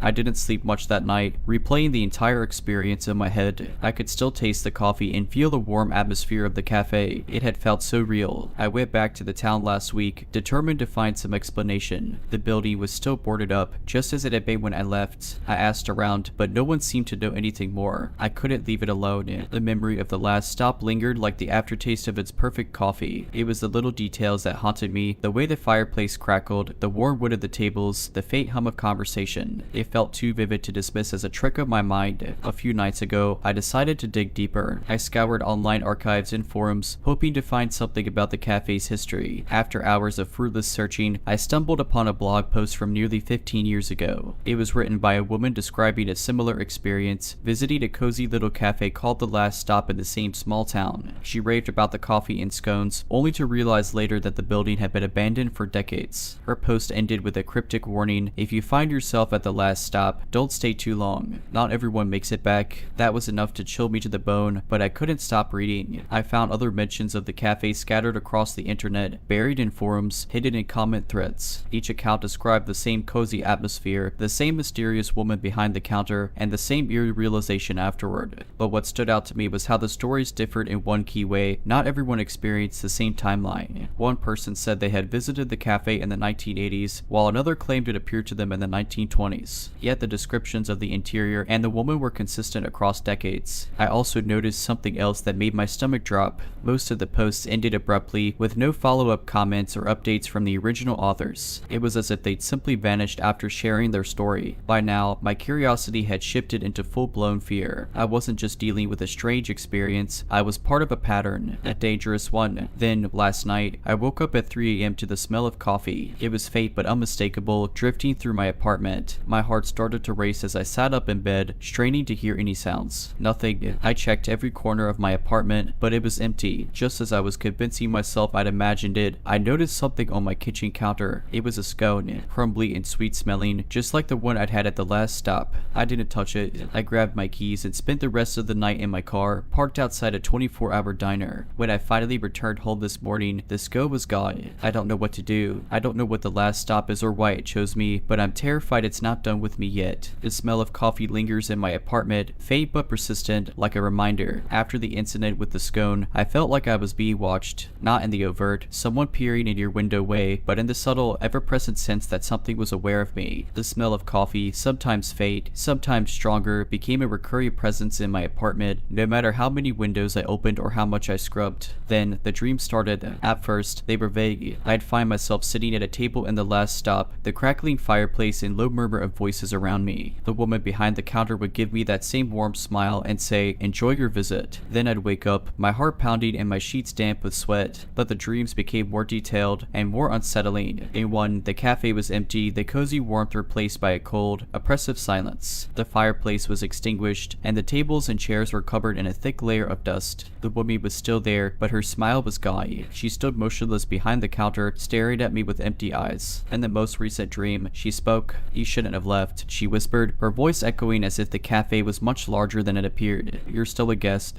When I woke up, there was a business card on my nightstand that hadn't been there before. It was plain, with black text that read, "The last stop. We're always here when you need us." There was no phone number, no address, just the cryptic phrase and the faint smell of coffee lingering on the card. I decided to confide in my friend Sarah, the one who I'd originally thought would love the cafe. Sarah is practical to a fault, the kind of person who keeps you grounded. I needed someone like that to tell me I was imagining things. When I explained everything to her, she looked at me with an expression I couldn't quite read. "You're not the first person I've heard mention this place," she said finally. "My grandmother used to talk about a cafe like that. She said it was where people went when they were lost, not physically, but emotionally, like when they didn't know where else to turn." "What does that mean?" I asked, feeling a chill run down my spine. Sarah shrugged. "I don't know. She always said it was a dangerous place, though, like, if you stayed too long, you forget why you ever wanted to leave." That night, I couldn't sleep. I kept the lights on and sat at my kitchen table, staring at the business card. Around 3 a.m., the same time I'd smelled the coffee before, I heard a faint knock at my door. I froze. It wasn't a loud knock, more like a gentle tap,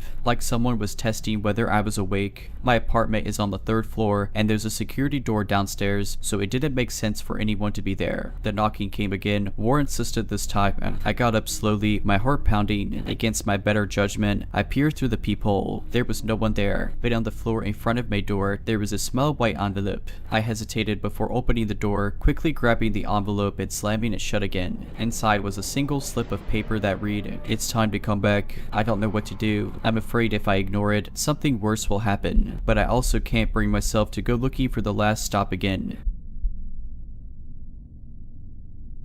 I used to work for a small marina on the northern coast, the kind of place that sees more seagulls than people in the off-season. My job was to maintain the docks, check the boats, and help with the occasional winter storm prep. It was quiet, repetitive work, which suited me just fine. One night in January, I was closing up. A gale was rolling in, and I was the last one on duty. I did my usual rounds, locked the storage shed, secured the lifeboats, and double-checked the fuel pumps. The wind howled, the waves slapped against the pilings, and the cold was biting. I was eager to leave. As I was about to lock the harbor master's office, a squat, windowless building at the far end of the dock, I heard a metallic clatter behind me. I turned and saw a set of keys lying on the wooden planks. They weren't mine. I picked them up, examining the bundle. It was old, with rusted edges and an oversized brass key unlike anything we used at the marina. Our locks were modern. This thing looked like it belonged in a medieval castle. Thinking one of my coworkers had dropped it earlier, I pocketed the keys and headed to the parking lot. That's when I noticed something odd. My car's headlights were on. I always locked my car, but when I got closer, I saw that the driver's door was slightly ajar. My stomach dropped. I scanned the lot, but it was empty except for the wind-blown trash swirling around. Taking a deep breath, I opened the door. Nothing seemed disturbed, but I couldn't shake the feeling that someone had been there. I drove home, but the keys weighed on my mind. I couldn't stop thinking about them. Who did they belong to? How had they ended up on the dock? That night, I couldn't sleep. Around midnight, I heard a faint jingling sound. My heart pounded as I sat up, straining to hear over the wind outside.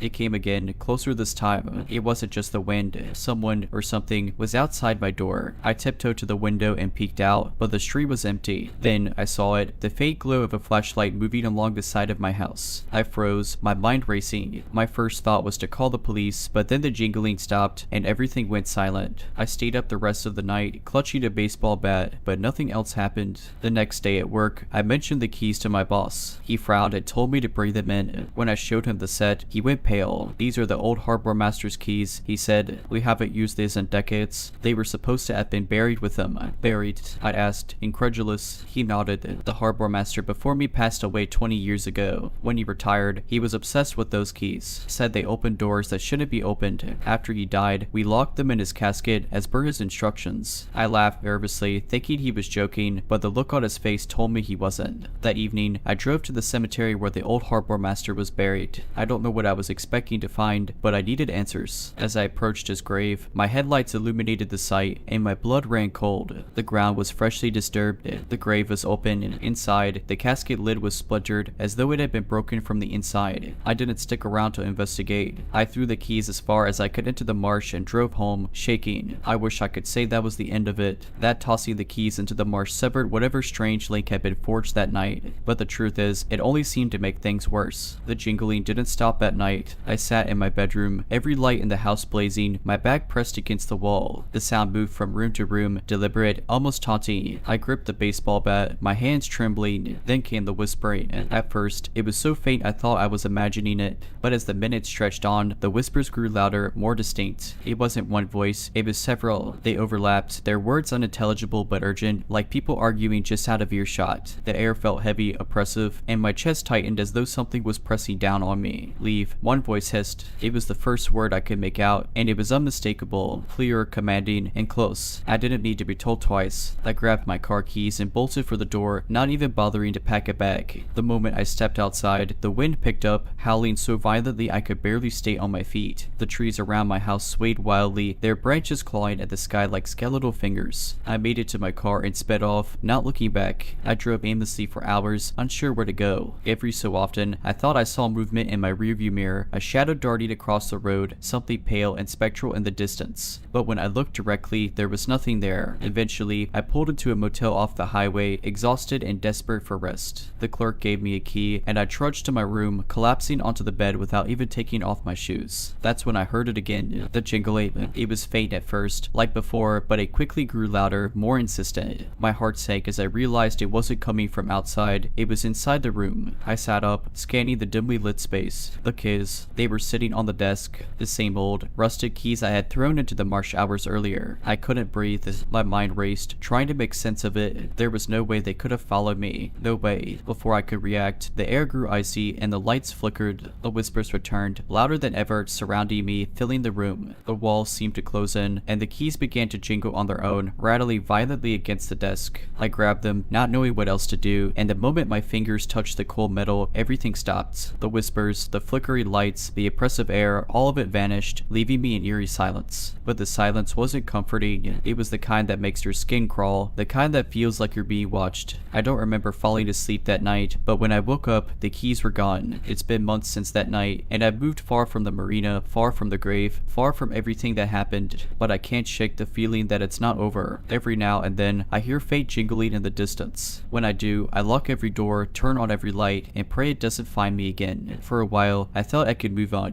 I convinced myself it was over, that I had somehow escaped whatever had latched onto me. But it wasn't long before the signs started again. It began with the dreams. They weren't like regular dreams. They felt real, too real. In them, I was always standing at the marina, staring out at the black water under a moonless sky. The waves didn't move, the air didn't stir. It was dead silent, and in every dream, I'd hear the jingling, faint at first, then louder, echoing around me. When I turned to look, there was always a figure standing on the far end of the dock, just out of reach of the light. I couldn't make out its features, just a tall, shadowy form, unnaturally still. It didn't speak, didn't move, it just watched. But the worst part was its eyes. Even in the dark, I could see them dull, empty, and unblinking. I'd wake up drenched in sweat, the sound of the jingling still ringing in my ears. No matter how far I moved, how many locks I added to my doors, the dreams followed me, the figure followed me, and then the dream started bleeding into reality. One night, I came home from work to find my apartment door unlocked. I knew I had locked it before I left. I always double checked. My stomach churned as I pushed it open, half expecting to find my place ransacked. But everything was untouched, exactly as I'd left it, except for the keys. They were sitting on my kitchen counter, perfectly arranged, as though someone had deliberately placed them there. I stood frozen in the doorway, my pulse hammering in my ears. I didn't even bother going inside. I grabbed my phone, called the police, and waited on the sidewalk until they arrived. The officers searched the apartment but found nothing. No signs of forced entry, no fingerprints, nothing. When I showed them the keys and tried to explain their significance, they looked at me like I was crazy. One of them suggested I might have just misplaced them, but I knew better. I didn't even own those keys. After that, I stopped sleeping at home. I hopped between motels, sleepy with the lights on, but it didn't help.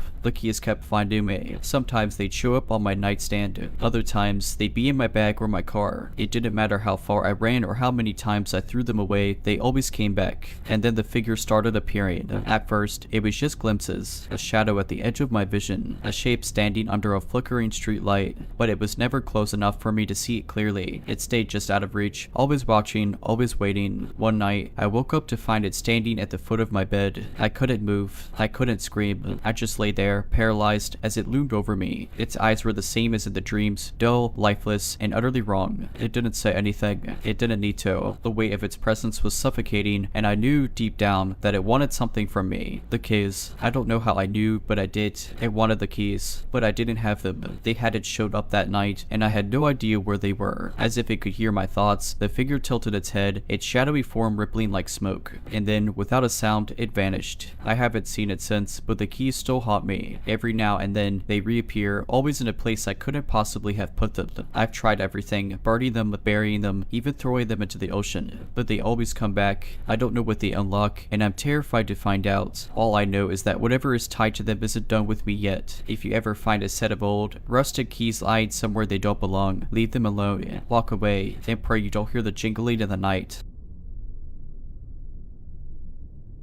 A few months ago, I signed up for a bookbinding class at a small studio in the arts district. It seemed like a cozy, creative way to spend my Saturday mornings. The studio itself was beautiful, dimly lit but warm, with walls lined by wooden shelves holding rows of antique tools, jars of glue, and stacks of paper. It smelled of leather and parchment, a scent I found oddly comforting. There were 6 of us in the class, plus the instructor, an older woman named Alina who seemed friendly, if a little eccentric. She spoke softly but firmly, explaining the intricate steps to stitch spines and bind covers. One Saturday, about halfway through the 6-week course, a leader mentioned she had an extensive collection of vintage books in a storage room at the back of the workshop. She invited anyone interested to come take a look after class. I was intrigued. I'd always loved antique books, so I stayed behind. A leader led me to a heavy door at the far end of the workshop. It creaked ominously as she unlocked it with an old-fashioned key. The room beyond was much colder than the rest of the studio, and the air had a musty, metallic tang. Inside were stacks of books piled haphazardly, some in cabinets, others on the floor. As I stepped further into the room, a leader mentioned that these books were part of her personal collection. They were unfinished projects left behind by previous students. She said they'd been abandoned over the years for various reasons, people dropping out of the class, moving away, or just losing interest. Something about the way she said abandoned sent a small shiver up my spine. I walked to one of the shelves and picked up a particularly weathered book. Its spine was loose, the cover made of some kind of cracked, dark leather. As I opened it, I noticed the pages weren't blank. They were covered in small, cramped handwriting. Strange phrases filled each page, written in ink that looked too dark, almost black red. Some of the words seemed to repeat, "Leave the door closed. Do not open the door." I felt a leader's eyes on me and hastily put the book back. "Did one of your students write that?" I asked, trying to keep my tone casual. And leader tilted her head, a small smile playing on her lips. "Not exactly." Before I could ask what she meant, she gestured toward another shelf. "There are some fascinating ones over here," she said, her voice calm and even. "I think you'd find them illuminating." Something about her choice of words made my skin crawl. I glanced at the books on the shelf and noticed that several had names written on their spines, names of people. Some of them matched the attendance sheet a leader kept in the studio for current students. My stomach churned as a thought struck me. Were these the unfinished projects? I muttered an excuse about needing to get going and made my way quickly to the door. The leader didn't try to stop me, but as I left, she called after me, "You'll come back, won't you? I'd hate for your project to end up back here." I didn't answer. I didn't go back for the remaining weeks of the course. I didn't even email a leader to explain my absence. A few days ago, I found a package on my doorstep. Inside was a book, bound in dark leather and marked with my name on the spine. After receiving the package, I tried to convince myself it was just some strange, overly intense gesture from a leader, maybe a way of nudging me to finish the class. But the more I thought about it, the less sense it made. I hadn't left any work unfinished at the studio. The only thing I'd worked on was a simple notebook, and I'd already taken it home. The book on my doorstep is not my work. It sat on my kitchen counter counter for 2 days, wrapped in plain brown paper. I didn't know what to do with it. Part of me wanted to throw it out, but another part, an irrational but nagging part, was terrified of what might happen if I did. I told myself it was just a book, but my chest tightened every time I walked past it. On the third night, curiosity got the better of me. I carefully unwrapped the paper, revealing the same dark leather cover I'd seen in Alina's storage room. My name was etched into the spine in gold, the lettering flawless and elegant. With trembling hands, I opened it. The first few pages were blank.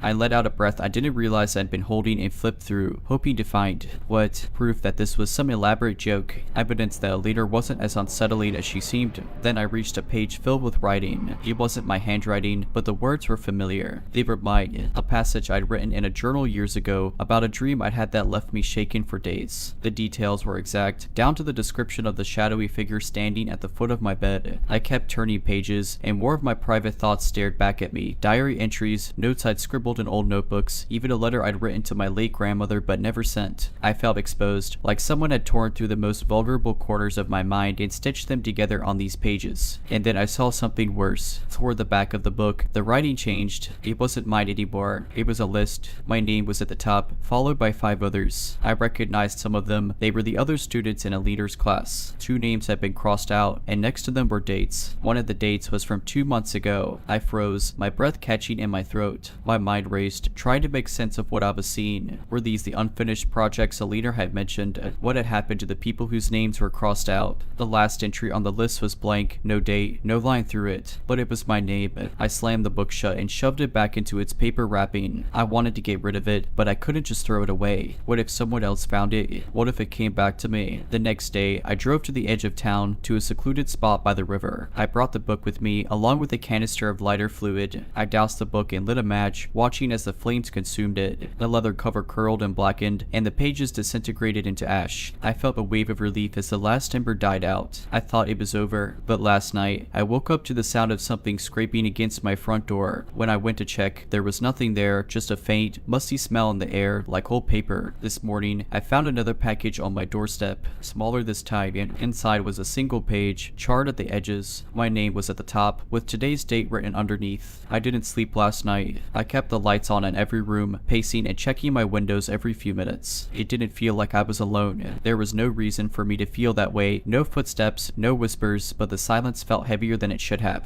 Around 3 a.m., I heard a faint tapping sound. I froze, listening carefully. It was rhythmic, deliberate, like someone knocking softly but persistently. It wasn't coming from the door this time. It was coming from the window. I told myself not to look. I told myself to grab my phone and call someone, anyone, but my legs moved on their own. I found myself standing in front of the window, heart pounding, staring at the closed blinds. I didn't pull them back. Instead, I stood there, breathing shallowly, straining to hear. The tapping stopped, and for a moment, there was nothing but the thundering of my pulse in my ears. Then a voice whispered my name. It wasn't loud, it wasn't harsh, but it was unmistakable. The voice was Alina's. I stumbled back, nearly tripping over myself as I grabbed my phone. My hands were shaking so badly I could barely dial 911. The operator answered, but before I could explain, the voice came again, louder this time. Open the door, I screamed, dropping my phone as something thudded against the front door. Not a knock this time, a heavy, deliberate thud, like someone was slamming their shoulder against it. I backed into the kitchen, grabbing the biggest knife I could find. My phone lay on the floor in the living room. The operator's voice faint but panicked as she tried to get my attention. The banging on the door grew louder. I could hear wood splintering, the lock straining under the pressure. I clenched the knife in my hand, every instinct screaming at me to run, but I didn't know where to go. Then, as suddenly as it had started, the noise stopped. The silence was worse. I stood there, knife in hand, my entire body trembling, waiting for something, anything, to happen. After what felt like hours, I crept toward the front door. The lock was still intact, though the wood around it was splintered and cracked. I pressed my ear to the door, listening for any sign of movement outside. Nothing. I don't know what possessed me to open the door, but I did. There was no one there, just the faint smell of that same musty paper carried on the cold night air. But something was on the ground in front of the door. Another book.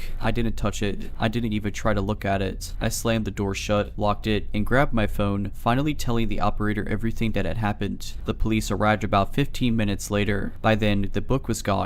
I told them everything, from the strange storage room at Alina's studio to the package on my doorstep. I could tell they didn't believe me. They chalked it up to stress or a prank gone too far, but they agreed to check the area and file a report. I haven't gone back to my house since that night. I'm staying with a friend in another city, trying to piece together what's happening and why. why, but no matter where I go, I can't shake the feeling that I'm being watched, that a leader, or whatever this is, isn't done with me yet. The worst part, this morning, I found a piece of paper slipped under my friend's door. It had my name on it, written in that same dark, cramped handwriting. The message was short, just 4 words: "You can't burn this." My cousin and I were visiting my grandparents in the rural town where they lived, and on a particularly hot afternoon, we decided to go swimming. My grandparents had mentioned a swimming hole about 2 miles down a dirt road, nestled in a secluded part of the woods. They said it wasn't well known anymore. People in the area preferred the community pool, but it used to be popular when they were younger. Perfect, we thought. Quiet, refreshing, and away from the small town gossip that seemed to follow my cousin and me wherever we went. The trail leading to the swimming hole was overgrown but manageable, and we chatted about nothing in particular as we hiked. After about half an hour, we found it, a small, clear pool surrounded by smooth rocks. It looked just like the kind of hidden gem you find on a postcard. We swam for a while, joking and splashing each other until we were both tired. My cousin pulled herself onto the edge of the rocks and lay there, soaking up the sun, while I floated on my back in the cool water. That's when I noticed something odd. On the far side of the pool, there was a narrow stretch of rocky shoreline. It was hard to see clearly from where I was, but I thought I saw something move in the trees just beyond it. I squinted, trying to make out what it was, a deer maybe, but it didn't move like an animal. I called out to my cousin, "Do you see that?" She propped herself up on her elbows and followed my gaze. "See what?" I pointed toward the trees, but by the time she looked, the movement had stopped. She rolled her eyes. "It's probably a bird or something." I wanted to believe her, but something about it didn't sit right with me. I decided to get out of the water and dry off, but as I climbed onto the rocks, I saw it again, this time closer. It was a person. They were crouched low, partially obscured by the trees, but unmistakably human. I froze, my heart racing, and whispered to my cousin,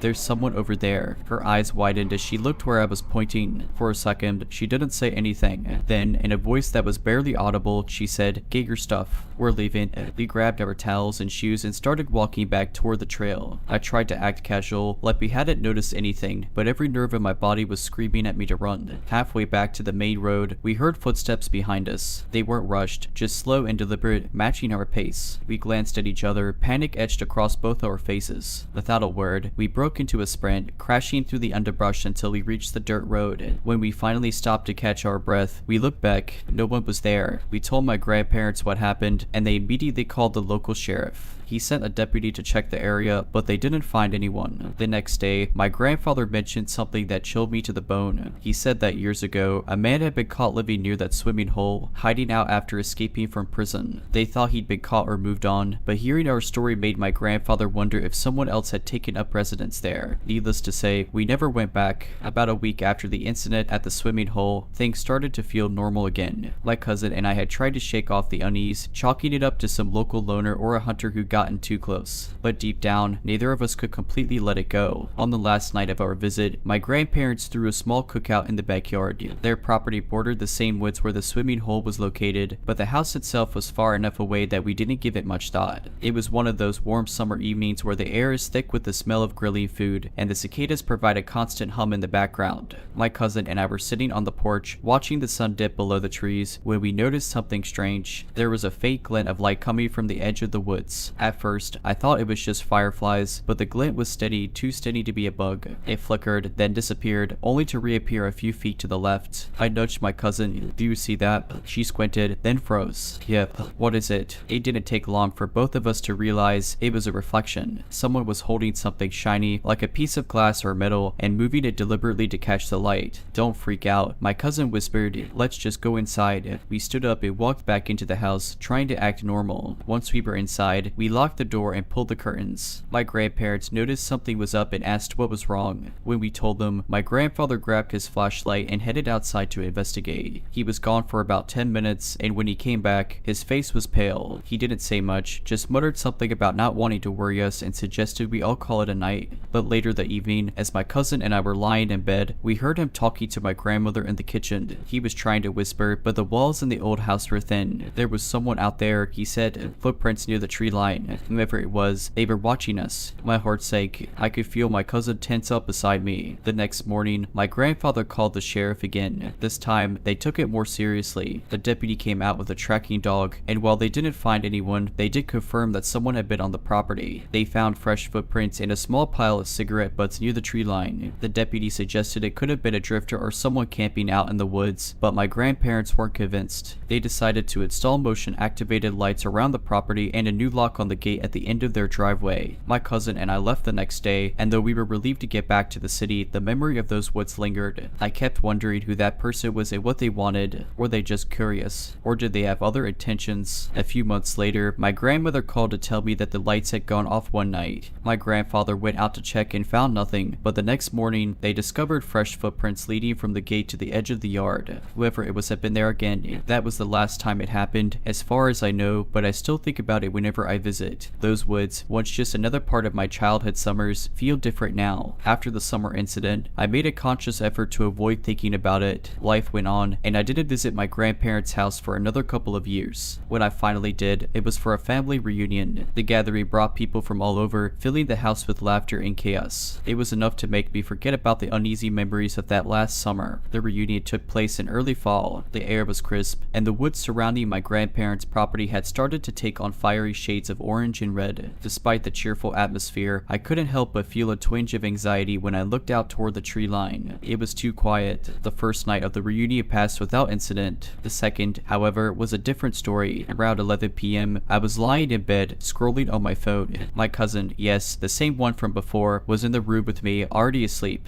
Most of the house had gone quiet, save for the occasional murmur of voices from downstairs where a few relatives were still chatting. That's when I heard it, a faint tapping sound. It was soft, almost imperceptible, but it was steady. At first, I thought it was just a branch brushing against the window, but when I got up to look, I saw something that made my stomach drop. A handprint. It wasn't fresh, but it was there, pressed against the outside of the glass, smeared slightly as if whoever left it had dragged their fingers downward. The window was on the second floor. I stepped back quickly, my pulse pounding in my ears. The tapping had stopped, but now I was too terrified to move. I wanted to wake my cousin, but I didn't want to make a sound. Instead, I crept to the door, cracked it open, and listened. That's when I heard footsteps, not inside the house, but outside, below the window, slow and deliberate, crunching softly on the fallen leaves. I froze, straining to hear more. The footsteps circled the house, pausing periodically before continuing. Gathering every ounce of courage I had, I woke my cousin and told her what I'd seen and heard. She was groggy and confused at first, but when I pointed out the handprint, she snapped awake. "We need to tell someone," she whispered. We crept downstairs to find my grandfather, who was sitting in the kitchen with my uncle. When we told them what had happened, they didn't hesitate. My grandfather grabbed his shotgun, and my uncle grabbed a flashlight. They stepped outside while my cousin and I stayed inside with my grandmother, who tried to reassure us. They were gone for what felt like an eternity. When they finally came back, their expressions were grim. My uncle had found a series of footprints leading from the woods to the side of the house, directly below our window. What was even more unsettling was what they found near the base of the tree closest to the house, a small, tattered notebook. Inside were random, disjointed notes, names, dates, and vague descriptions of people. One page stood out. Written in shaky handwriting were the words, "The girls in the upstairs room." My grandfather called the sheriff again, but by the time they arrived, whoever had been outside was long gone. The footprints disappeared back into the woods, and the notebook didn't have any identifying information. That was the last time I stayed at my grandparents' house overnight. I couldn't shake the feeling of being watched, even in broad daylight. My grandparents eventually moved into town, and the house was sold to someone else. To this day, I wonder if they ever saw the person in the woods, or if the person ever came back. This happened when I was in college, during my final year of architecture school. Our campus was known for its sprawling, modern buildings and, oddly enough, an ancient clock tower at its center. Despite its prominence, the clock tower had been non-functional for years. It wasn't an iconic, romantic clock tower. It was grimy, slightly crooked, and unremarkable except for the strange way it stood in contrast to the sleek design of everything else. One night, I stayed late in the studio. Deadlines were looming, and my partner, Clara, had bailed on me around 11 p.m., leaving me to finalize our model on my own. By the time I packed up my things and left the studio, it was close to 2 a.m. Our campus was usually lively, even at night, but not this late. The paths were silent, the lampposts flickering, and I was the only person in sight. I slung my bag over my shoulder and headed across the quad. The clock tower loomed to my right. That's when I noticed something strange. The clock had moved. For as long as I could remember, the hands had been stuck at 12:07. But now, as I glanced up, the time read 2:03, eerily close to the actual time. My heart skipped skipped. I stopped walking and stared at it, wondering if someone had finally fixed it. Maybe it wasn't broken at all. Maybe it was some kind of art installation meant to sync with specific moments. As I stood there, the second hand began to tick. I swear I heard the sound, soft, rhythmic, like a distant metronome. And then it wasn't distant anymore. I realized I could hear it loud and clear, as though I were standing next to the clock's inner mechanism. Tick, tick, tick. I looked around the quad, hoping someone else was nearby, but it was empty. I decided to keep moving. It was late, and I was tired. Maybe I'd hallucinated the sound. I told myself I'd check it out the next day in the daylight. The ticking followed me. It was faint at first, blending into the rustle of the wind, but as I walked, it grew louder. It wasn't in my head. It was real. I could hear it behind me, matching my pace. I turned sharply, half expecting to see someone holding a pocket watch or some elaborate prankster with a hidden speaker. No one was there, but as soon as I turned, the ticking stopped. I stood frozen for what felt like minutes, scanning the empty paths, trying to control the pounding of my heart. Then I heard it again, not behind me this time, above. I looked up at the clock tower. Its face glowed faintly in the moonlight, and I could see the hands still ticking forward. But there was something else. A shadow, or maybe a figure, moved behind the clock face, visible only because of the faint glow behind the glass. I told myself it had to be a maintenance worker or an art student pulling some elaborate stunt. But I didn't believe it. The figure wasn't moving like a person. It was jerky, almost mechanical, and seemed to phase in and out of sight, like a stuttery film reel. I didn't wait to find out more. I read. The ticking grew louder as I sprinted, echoing in my ears, even as I put more distance between me and the tower. By the time I reached the dorms and slammed the door behind me, my chest felt like it would explode. I pressed my back against the door, trying to steady my breathing, but the sound wouldn't leave me. It was faint, but it was still there. Tick, tick, tick. I didn't sleep that night. The next morning, I told a friend about what had happened. They looked at me like I'd lost it and insisted the clock hadn't worked in years. When I tried to show them, we walked to the quad together, but the hands were frozen at 12:07 again, just like they'd always been. I've avoided the clock tower ever since. I don't know what I saw or heard, but I still get chills whenever I pass it. And sometimes, late at night, when I'm lying in bed, I swear I can still hear it. Tick, tick, tick. After that night, things got strange, not all at once, but in subtle, unnerving ways that made me second guess myself. The ticking didn't stop when I avoided the clock tower. In fact, it seemed to find me no matter where I was. In the library, I'd hear it faintly between the shelves. At the cafe, it would blend into the sound of spoons clinking against mugs, barely noticeable until I was listening for it. Even in the studio, where the buzz of fluorescent lights and the hum of conversation should have drowned it out, it was there, soft and persistent. Tick, tick, tick. I stopped telling people about it after a while. No one believed me, and the more I tried to explain, the crazier I sounded. Clara joked that I was cracking under the stress of finals, but when she started picking up my slack in our projects, I could tell she was worried. Then, one night, it escalated. I was walking back to my dorm after a late night study session. It had been a quiet evening. I hadn't heard the ticking all day, and for the first time in weeks, I felt almost normal. The quad was deserted, as usual, and the clock tower stood dark and silent in the distance. I kept my head down and my pace brisk, eager to get inside and crash. But as I passed the tower, I felt it, a shift in the air, like the kind of pressure change you feel before a storm. And then I heard it. Tick, tick, tick. It wasn't faint this time. It was loud, almost deafening, like the gears of a giant machine grinding against each other. I froze, my heart pounding, and looked up at the clock tower. The hands were moving again, but they weren't ticking forward. They were spinning backward, faster and faster, until they were a blur. And then I saw it. The shadowy figure behind the clock face wasn't a shadow anymore. It was real, tangible, a dark, humanoid form that seemed to writhe and pulse like it was made of smoke. It moved erratically, slamming against the glass as if it were trying to break free. I wanted to run, but I couldn't move. My legs felt like they were rooted to the ground. All I could do was stare as the figure pressed against the inside of the clock face, its features becoming clearer with each passing second. It didn't have a face, just a smooth, black void where its features should have been, but I felt like it was staring directly at me. And then it spoke. It wasn't a voice, exactly. It was a vibration, a low, guttural hum that I felt in my chest more than I heard with my ears. The words were indistinct, like a language I didn't understand, but the meaning was clear. Time doesn't belong to you. The glass of the clock face began to crack, spiderwebbing outward from where the figure was pressing against it. I finally found the strength to move and bolted, running faster than I ever thought possible. I didn't stop until I reached my dorm, where I locked the door and collapsed on the floor, shaking and gasping for breath. The next day, the clock tower was cordoned off with caution tape.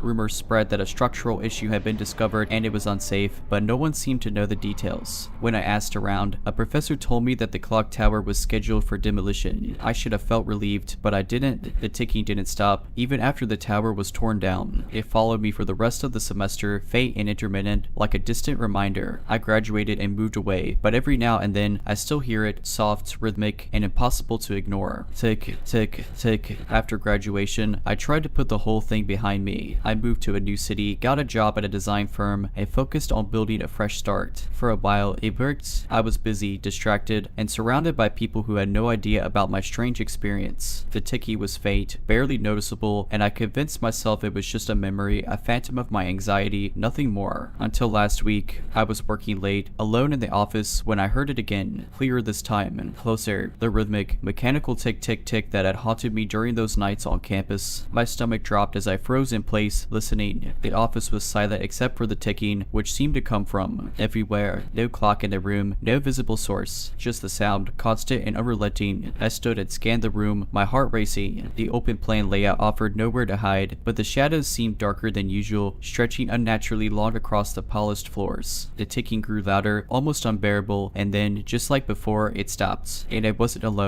At the far end of the office, near the frosted glass doors to the conference room, I saw the figure, the same faceless, shifting form I had seen behind the clock face. It didn't move toward me this time. It just stood there, its smoky edges blurring and reforming as though it struggled to stay in one shape. I backed away slowly, fumbling for my phone, my eyes locked on the figure. My fingers were shaking so badly that I dropped it, the screen shattering as it hit the tile floor. The sound was like a gunshot in the silent room. The figure twitched at the noise, its head, or what I thought was its head, tilting unnaturally, and then it moved, not like a person. It didn't walk or step. It glided, or maybe flickered, closing the distance between us in an instant. I turned and ran, bolting for the emergency stairwell. The sound of ticking exploded around me, deafening, as though the walls themselves were vibrating with it. I didn't stop until I was outside, gasping for air on the empty street. The city was eerily quiet, the hum of late-night traffic absent. Even the streetlights seemed dimmer, their orange glow barely cutting through the darkness. The ticking was gone, but the feeling of being watched lingered. I didn't go back to the office. I called in sick the next day and spent the weekend trying to convince myself it was stress, a hallucination brought on by overwork and exhaustion. But I knew better. 2 nights ago, I woke up at 3:07 a.m. to the sound of my bedside clock ticking. It's a digital clock. It doesn't tick. I stared at it, frozen, as the numbers on the display began to flicker. 3:07, 3:06, 3:05. The time was moving backward. The seconds were winding faster and faster until the screen went blank. And then I felt it, the shift in the air, the pressure, heavy and suffocating, filling the room. I didn't have to look to know it was there, standing in the corner, watching. I could feel it, the way you feel a storm rolling in, the way you just know when something isn't right. I haven't slept since. I don't know what it wants, or why it's following me, but I can't escape it. Not by moving, not by running, not by hiding. Time doesn't belong to me, it said.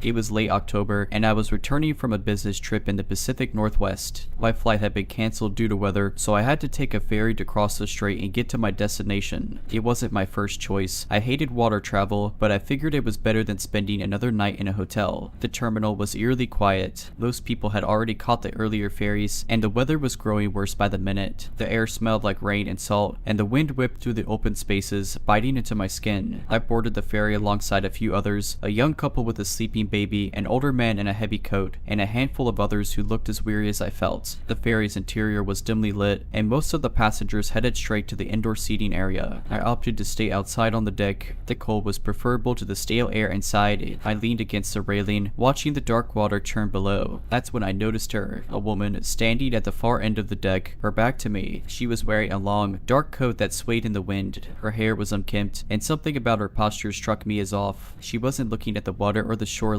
She was just standing there, staring into the darkness. I shook it off. People are weird, I told myself. Maybe she just wanted to be alone, like I did. Still, something about her presence made me uneasy. The ferry began to move, and the hum of the engines filled the air. I tried to focus on the horizon, but my gaze kept drifting back to the woman. She hadn't moved. Her head was tilted slightly, as if listening to something I couldn't hear. Then she turned. Her face was pale, almost gray in the faint light, and her eyes were wrong. They were wide, unblinking, down and seemed to reflect the dim light like an animal's. I froze, my breath catching in my throat. She was looking directly at me. I don't know how long we stood like that, staring at each other. It could have been seconds. It felt like hours. Finally, she took a step toward me. Her movements were jerky, unnatural, like a marionette with tangled strings. I backed away, gripping the railing. I glanced toward the door to the indoor seating area, debating whether to run for it. When I looked back, she was gone. I scanned the deck, my heart pounding. There was nowhere for her to go. The ferry was still moving, the water stretching out endlessly around us. I took a cautious step forward, peering into the shadows. "Looking for me," a voice whispered. I spun around. She was standing inches from me, her face too close to mine. Her breath smelled like damp earth, and her eyes. They were human, and they were black, endless voids that seemed to pull at my very soul. I stumbled backward, tripping over my own feet. When I looked up, she was gone again. I don't remember much after that. One of the crew members found me sitting on the deck, shivering and pale. He helped me inside, where the other passengers were huddled together, oblivious to what had happened. I didn't see the woman again for the rest of the trip.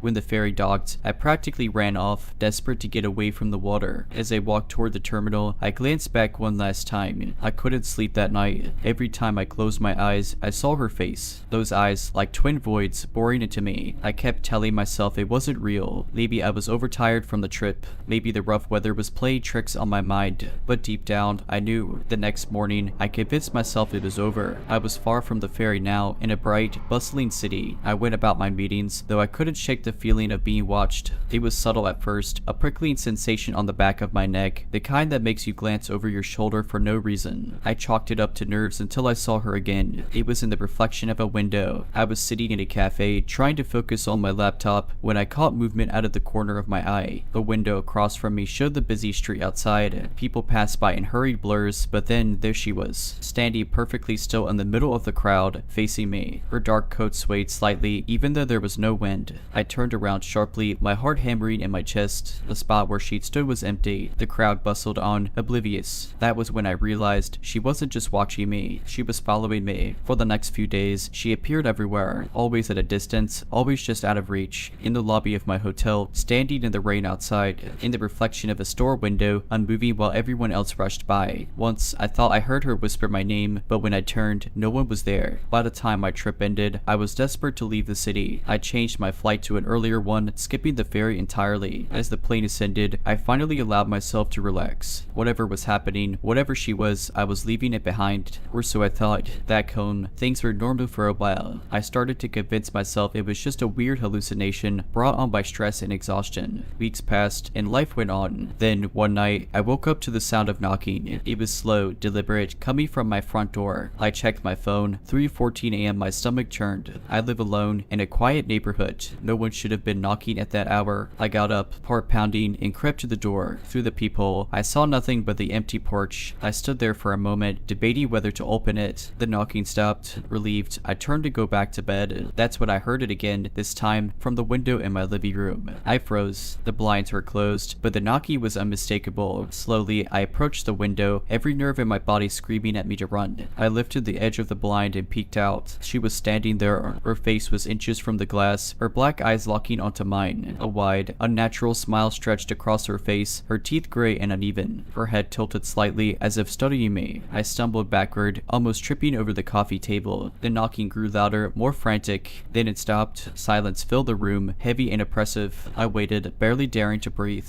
When I finally worked up the courage to check the window again, she was gone. That was 2 nights ago. I haven't seen her since, but I know she's still out there, watching, waiting. I don't know what she wants, or why she chose me. All I know is that no matter where I go, she'll find me. I've tried to tell myself she's gone, that it's over, but I know better. Every time I think I'm safe, there's a sign, a shadow in the corner of my eye, a faint knock I can't explain, the feeling of being watched that sends shivers down my spine. She's not gone. She's never gone. Last night, I decided to do something I've never done before. I stayed up all night. No sleep, no distractions. Just me, sitting in the middle of my brightly lit living room, clutching a heavy flashlight like a weapon. If she came back, I'd see her. I'd be ready. At first, the night was quiet. Too quiet. The kind of silence that makes you question every little creak and groan of the house. Around 2 a.m., the power flickered just once, for a second, then it came back on. I told myself it was nothing. The wind outside was howling. It must have been the weather. But then I heard it. A soft, rhythmic tapping. It was faint, almost like rain, but too deliberate. It came from the back door this time. I tightened my grip on on the flashlight and forced myself to stand. My legs felt like lead as I crept toward the sound. The tapping continued, steady and slow. When I reached the back door, I hesitated. Through the frosted glass window in the door, I could make out a shadow. Someone or something was standing there. "Go away," I shouted, my voice trembling. The tapping stopped. Silence. For a moment, I thought it was over. Then, slowly, the doorknob began to turn. I froze, panic washing over me in waves. The door was locked, but the knob twisted and rattled as if someone was testing it.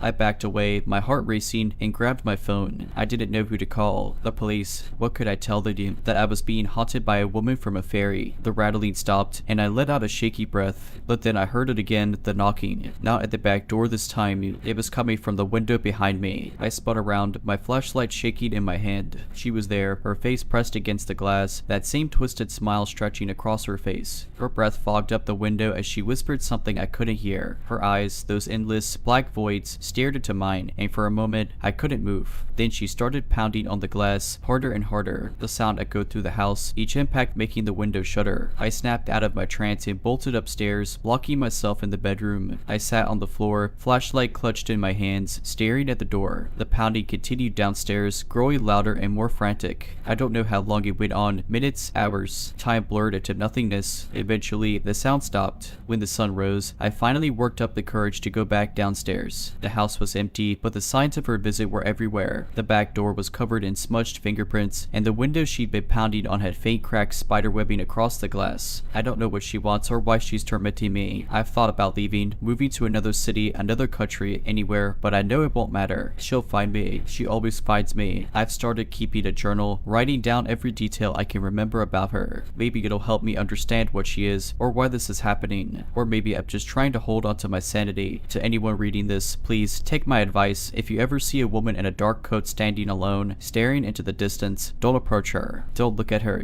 Turn around, leave, and don't look back.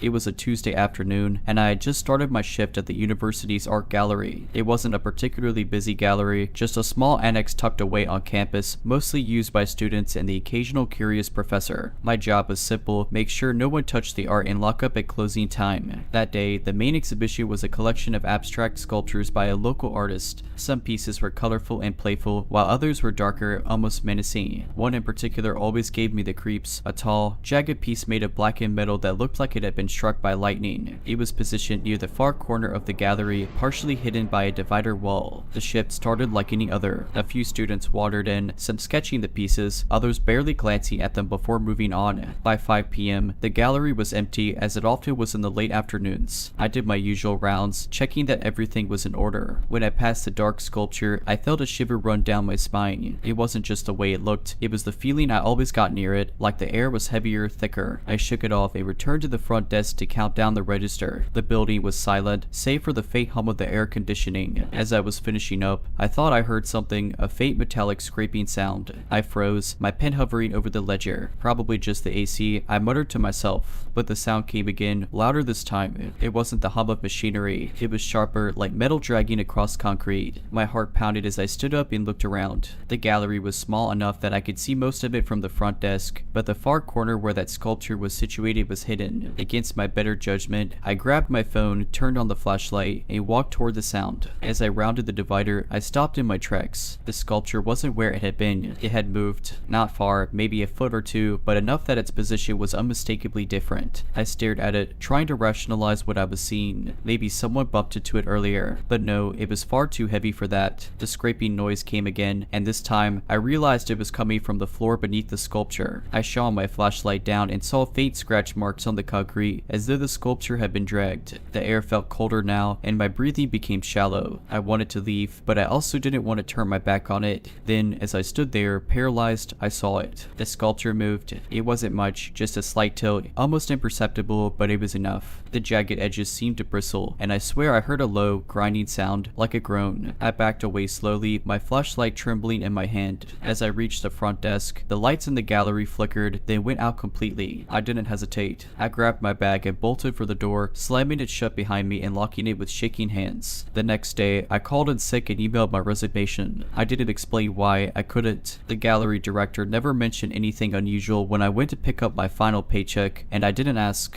I don't know what I saw that day, and I don't want to know. All I know is that something in that gallery wasn't just art. A few weeks after I quit, I started to convince myself that maybe I had imagined it all. Stress, exhaustion, or just a trick of the light, anything to explain away what had happened. But deep down, I couldn't shake the feeling that what I saw was real. Then, one night, I got a message from an old coworker, Liz. We'd worked a few shifts together, though we were never particularly close. Her text was short and casual. "Hey, weird question. Did you ever notice anything strange with that black sculpture at the gallery?" I stared at the message, my heart racing. I debated whether to respond. Eventually, I typed back, "Why?" Her reply came almost instantly. I swear it moved. Like, I walked past it earlier and it was in one spot, but when I came back, it was closer to the middle of the room. Thought I was losing my mind. I hesitated, then decided to come clean. You're not imagining it. That thing does move. I quit because of it. The typey bubbles appeared, then stopped, then started again. Finally, she replied, "Oh my god, I was hoping you'd tell me it was nothing." I told her boss, and she just laughed it off. But honestly, it creeps me out. I felt a sick sort of validation. It wasn't just me. I told her to be careful and to quit if she could. She didn't reply after that, and I figured she'd just let it go. A few days later, I saw a news article shared on social media, "Local university art gallery closed for renovations after incident." My stomach dropped as I clicked the link. The article was vague, but it mentioned that a student had been injured while visiting the gallery. No names, no details about the injury, just that the student was found unconscious near a sculpture and had been taken to the hospital. The black sculpture wasn't mentioned specifically, but I knew. I texted Liz again, but I never got a response. I even tried calling her a few times, but her phone went straight to voicemail. I checked her social media, nothing. It was like she disappeared. I wanted to believe she just blocked me, but something about it felt wrong. Weeks turned into months, and I tried to move on with my life. But every so often, I'd have dreams about that sculpture. In my dreams, it wasn't just sitting there. It was chasing me, its jagged edges scraping against the floor as it moved faster and faster, the grinding sound echoing in my ears. I started avoiding art galleries altogether. Even walking past sculptures in public spaces made me uneasy. I couldn't shake the feeling that it, or something like it, was watching me, waiting for me to come too close. To this day, I don't know what that thing was or why it was in the gallery. I don't know what happened to Liz, and I don't want to find out. All I know is that there are things in this world that shouldn't be touched, shouldn't be seen. And if you ever come across a sculpture that feels wrong, like it's watching you, like it's alive, turn around and walk away. Years passed, but the memory of that sculpture never really left me. I'd done my best to move on, moved to a different city, started a new job, and tried to forget about everything that happened at the gallery. But some nights, I still woke up in a cold sweat, haunted by the sound of metal scraping across concrete. Then, one rainy evening, I received a package. There was no return address, just my name and current address scrawled in a shaky hand. My stomach turned as I stared at it. I hadn't given my address to many people since moving. With trembling hands, I opened it. Inside was a single photograph, printed on glossy paper. It was a picture of the black sculpture, but not how I remembered it. The edges looked sharper, the jagged metal more twisted, like it had somehow grown or morphed since the last time I saw it.